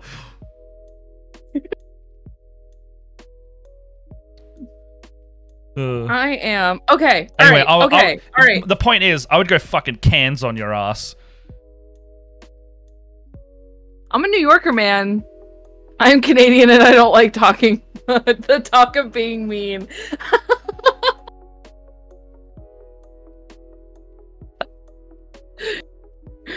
Oh, that's how you beat George. You take his Tom Cruise size and use it against him.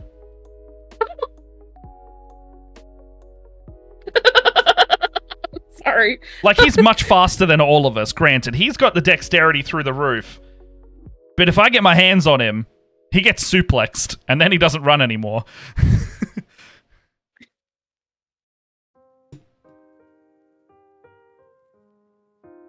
Oh gosh, I'm so nervous. I will murder you all with kindness.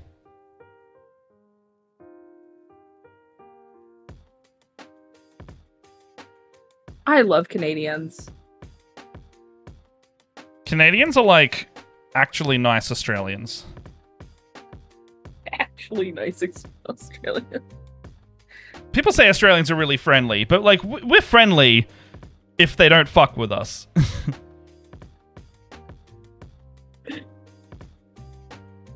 Oh gosh.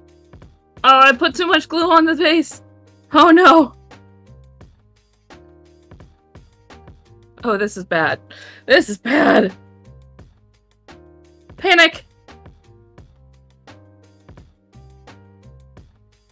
Oh, hockey fans, actually. No, you're right. You're right. I was going to say... The hockey fans will go you. Yeah. And then Tammy backs up the Aussies. We don't come around to fuck spiders.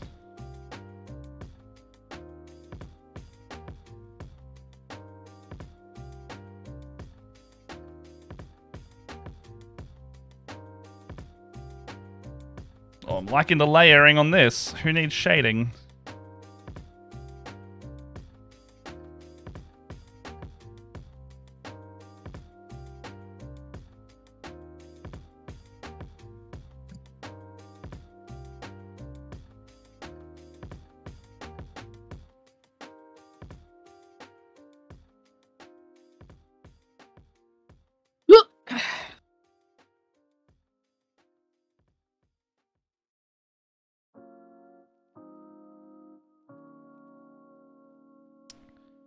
Sometimes it's hard to discern light values when you're painting a flat surface.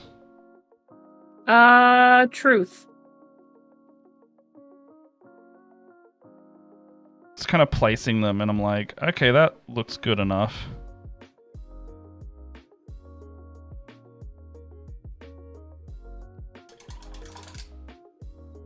If someone may authentically make me mad, I would find a way to weaponize geese.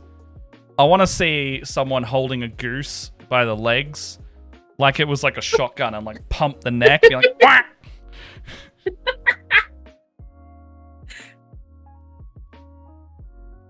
Geese are intimidating by nature, I think. That's the other thing.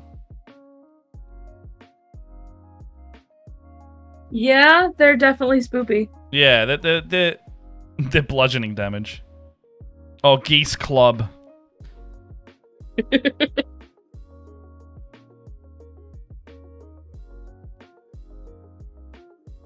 It's got a secondary ability for an intimidating shout.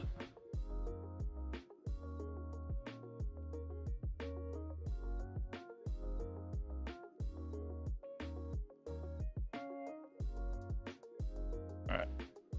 I think I won't shade the underneath of there. You got a nice, like, manufactured shadow under there. Alright.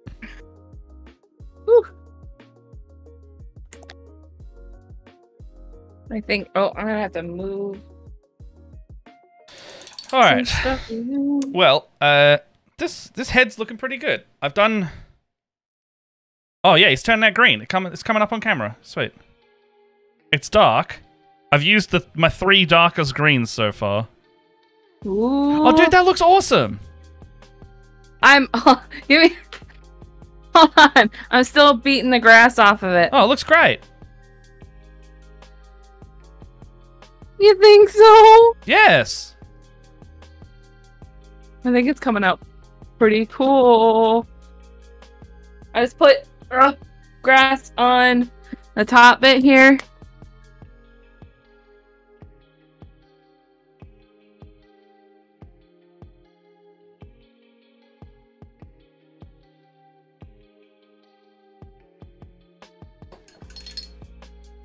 I do think that a second coat of grass will go on, but maybe in a different way. I don't know. I'm figuring it out.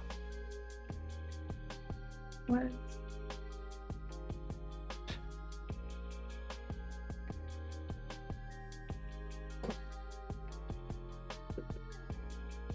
Ugh.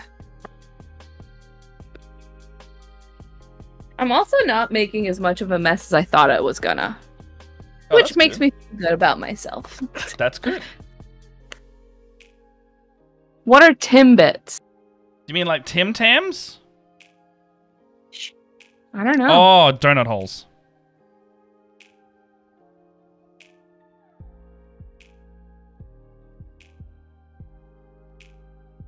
I believe it's an alternate name for the donut holes. Oh! Oh! Like from Tim Hortons, from Timmy Ho's. Yeah!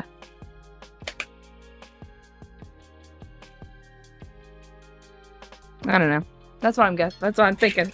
I'm assuming.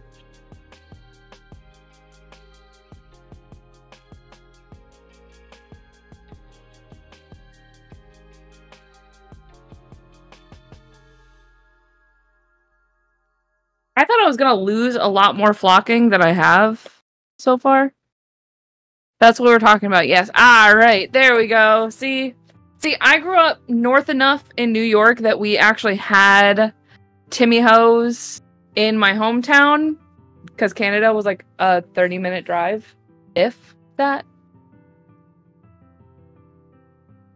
Love me some Timmy Ho's. So this is what it looks like so far. Look at her. She's so cute. Nice. Yeah, it looks really good, man. Look at that. It's pretty cool looking. And you were doubting your abilities. I was definitely doubting it. I'm still a little weary. I kind of wish, like, so when I was looking for flocking alternatives, this was one of the things that was suggested, but I heard a lot of people saying that it looked like grass clippings that somebody had just cut the grass and left the grass clippings all over the yard. And I get that. I get it. It makes sense. The criticism is not unfounded.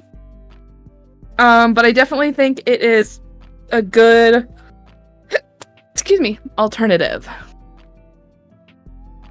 I just gotta get like, I think my problem is when I sprayed with alcohol, the little grassy bits got stuck where like my path is, which I mean isn't a huge problem, but well,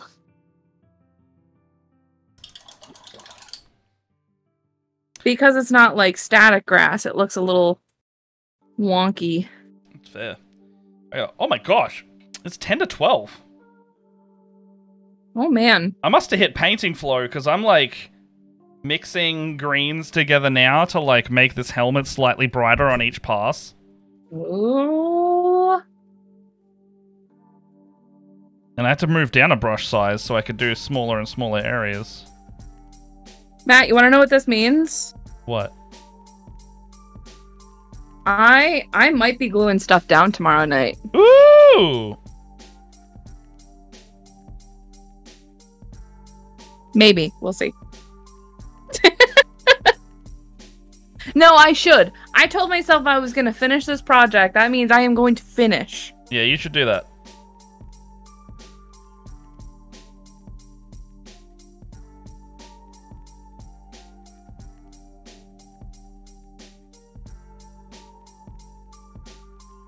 Woo. I'm so proud of me. I did this. I did this. It looks so good, man. I told you. You gotta believe. But just like the chat believes in you, believe me who believes in you. Who dis? Who dis? Alright, I'm gonna try something.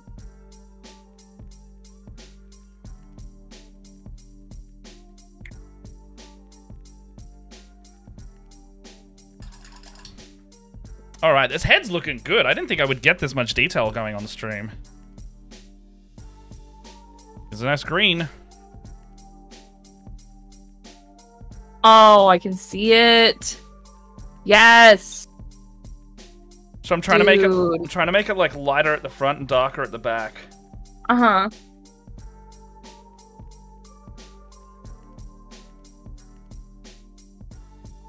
Dude, it looks so good. Thank you.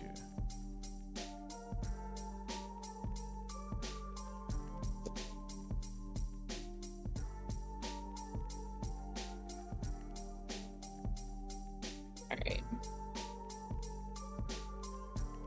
I'm gonna try real quick. Oof.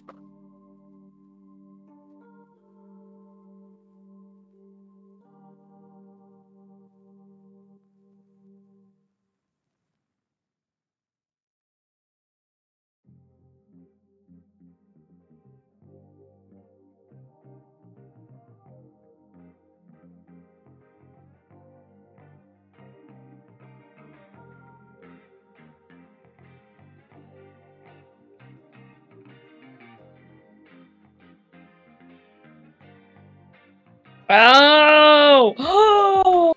Magic. Is that good? Good stuff. Okay. Good stuff? So, you know how I was telling you about the surface tension Yes. thing? Using the alcohol to break the surface tension? So I understand it now. So I put a little bit of flocking down. And I use this little glue water mixture to, like, saturate it. So I'm trying to get, like, better... Like, not... To make it look not so patchy. Mm-hmm. But, like, the problem is when the glue water mixture hit the flocking, it, like, balled up. So when I hit it with the alcohol, it, like, broke the little balls of glue water texture and, like, spread it out. If that... I don't know if this makes any sense to anybody. I think so, yeah.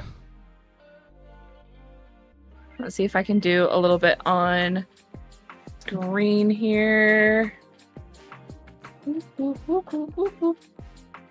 It's a very big diorama. No, I don't think that's gonna work either. And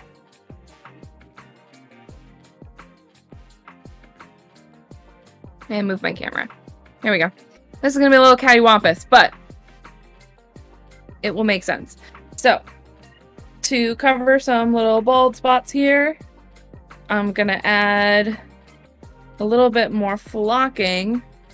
And I'm actually gonna try. We're gonna spritz this with a little. This is just Iprasol alcohol. Or why did I say Iprasol?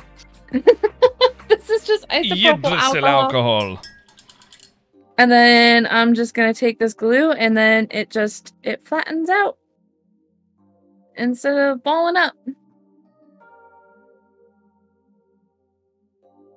Okay. And then hopefully that will look real good tomorrow. Who knows? I'm just figuring it out.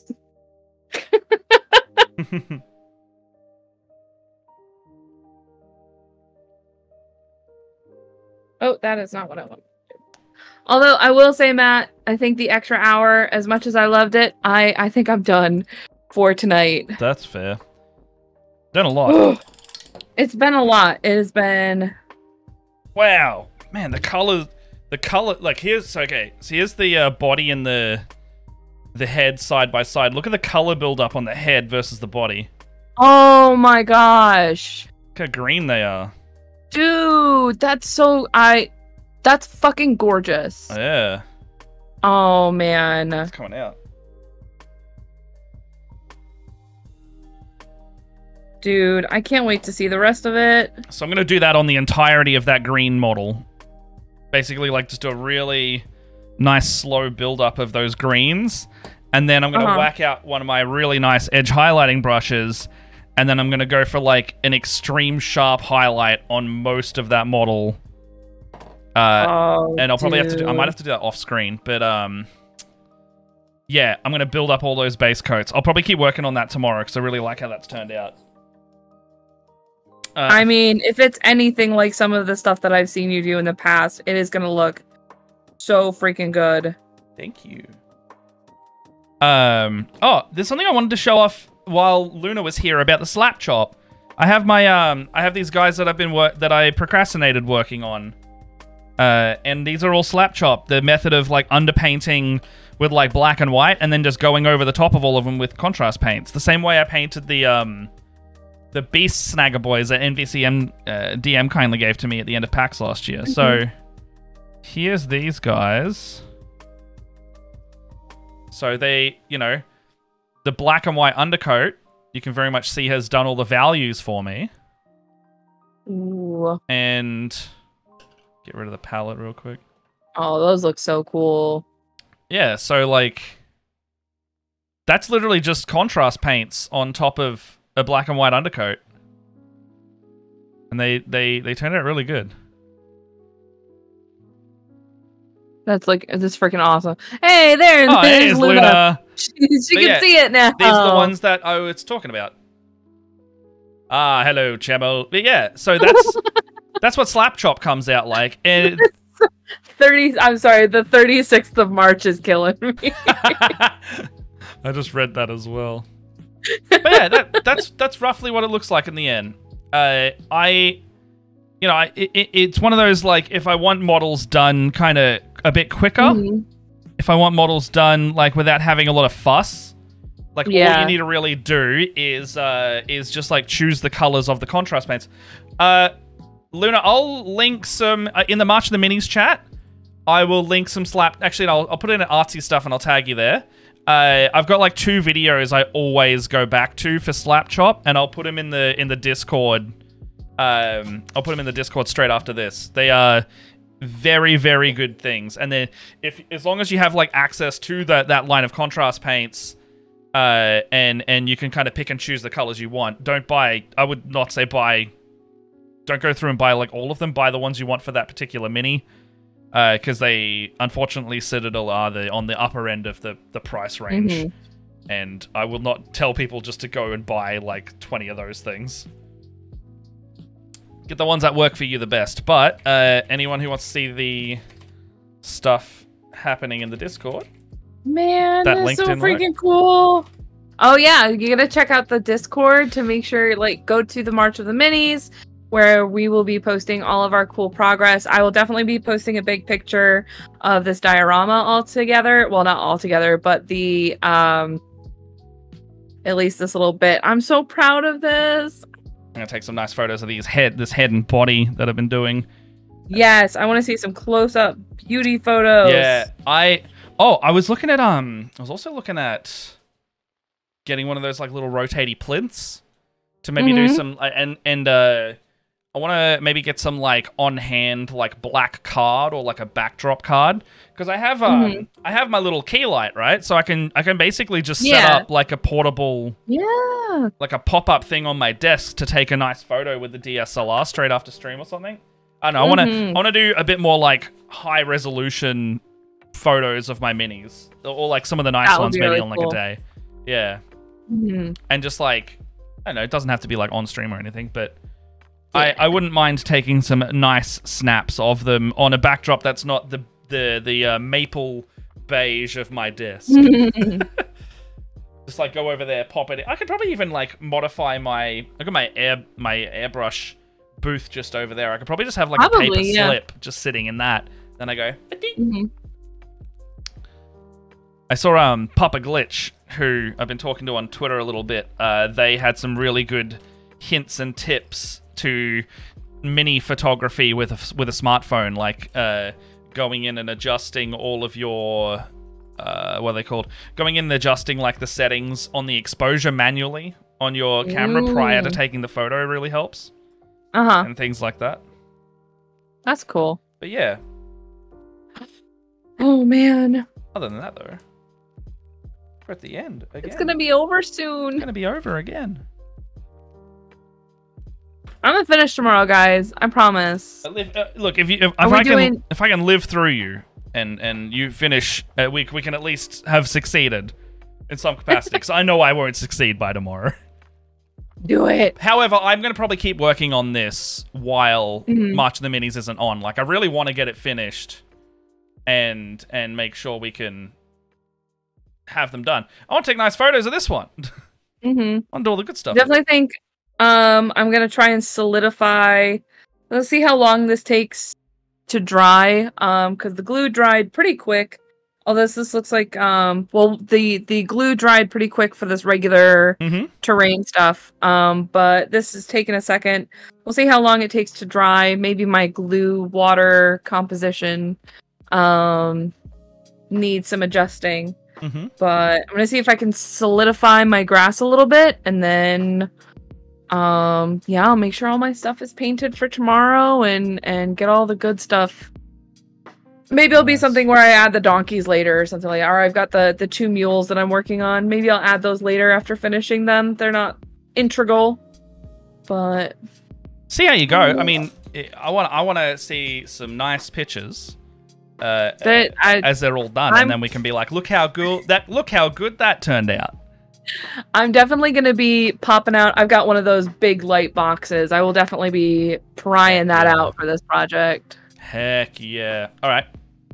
Well, we're at the end of the stream as today. Do you want to? Are we clicking back over to the normal length? Do you reckon on the next one? Are we sticking to the March of the Mini 2 hour for the next one? Because I guess we're out of March of the Minis for the next one. I think it depends. Like tonight, I know we were really popping off and we're having a good time. I think if we are doing really well, I can see spending some more time on stream tomorrow. So possibly going until this time tomorrow. Nice. So well, although I guess we start at 10. We start a little bit later for you. My time. Oh, I guess it would be 2. It would be 2 hours. So yeah, about now. Is 2 hours. It'd be now plus an hour, usually. We will see how I feel. Yeah. Because April by that time anarchy. it'll be 11 p.m. and I will be very tired. That's fair. It is always April anarchy on Split the Parties productions. It always. But oh man, I'm gonna have some lunch. I'm gonna keep going with my day. I hope you've had a good day. I hope you had a good night. Where can we find you? I think this is really this is a good way to finish my night up. This is a good one. Luna, you've brought endless positive energy. If you're still around, love Thank you for hanging out love with you us, wherever you Luna. are in the ether. If you don't see this till later, then love you for later. Thank you for coming on. Make sure to go to follow Luna, Luboffin on pretty much all the socials. Critical Role extraordinaire. Thank you, Kate. But I'm Matt. I'll go first. Hello. You can hire me as a professional dungeon master on many things. I have good chats with people. We run Curse of Strahd. I play Matt Berry in Curse of Strahd, and then you find me for the things on Split the Party's YouTube or the Twitch. It's all in the Linktree, linktree.com/splittheparty. Yeah, it's just Split the Party on there. Come and find us. Come and find us if you're new. Thank you for all of the new followers coming in, and we hope you stick around. We hope you like our stuff. We try to talk to our friends a lot. We are still trying... G of D was announced to come on tomorrow, but she had a big work project come up, so she is going to come on at some point. But we'll it might be next week or the week after. Basically, we're trying to work a time out. She is very keen to come on and talk some chaos and minis, and we love G to death, so keep an eye out for that. Oh, and tonight, I'm not actually working tonight, so I get to go on co-op frustration with the boys. So later tonight, 7:30, I think we might either be playing Fall Guys or Deep Rock Galactic. I really want to try out Deep Rock Galactic if we can get it working. It's like your dwarf miners who have to go into mines and mine stuff while a bunch of alien enemies are trying to attack you. It sounds fun, and the goal of the games is frustration. So either I will get frustrated or Brendan will get frustrated. Most likely Brendan will get frustrated. So we're going to be playing some weird co-op game tonight, and I'll be on around, I think we're on around 7:30 or 8, and we'll go for a few hours. So over to you, Leia.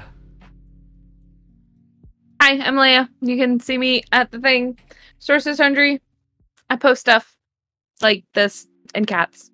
That's it. That's all I got. I'm here all the time. I'm going to be doing something with Band of Badger soon. Ooh. But that's a to be determined because stuff. Because we're supposed to be getting things from sponsors and those people are on vacation. Fair enough. So Leia's links in the chat. Go follow her. She's a good egg, as you can see, as you've seen for the last 2.5 hours. I'm an egg. All right. I'm good. Who can we give a little raid to? Rule of Law is streaming. I can see there. They don't look like they're about to wrap up their stream. They are doing Generation Zero with John and Freeman by the look of it. So let's give them a little raid do. All right. Let's go to their Rule of Law and show them some love. Thank you for sticking around if you're coming through. Oh, Girl Wonder bloody knows him. You bloody know him. You bloody know him, mate. All right. Let's see. We'll see you. I'll see you tonight, maybe. And then, other than that, we'll see you next week. See you tomorrow. Oh my God! It's Wednesday. We'll see you tomorrow for the normal. See you tomorrow. I'll make sure Matt's there. I've got to set up an alarm so I get up. All right. Goodbye, everybody. Bye. All right. Let's start this raid off. Time zones are so hard. They're the worst. I need to do what you've done and put the time zone thing in my phone. Mm-hmm. Yeah. It's right on my home screen. Yeah. Oh, I should do that. Yeah. Okay. Like, I looked at it this morning.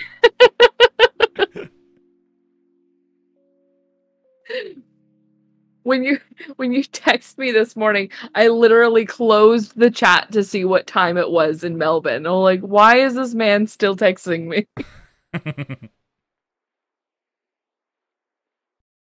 Oh, okay.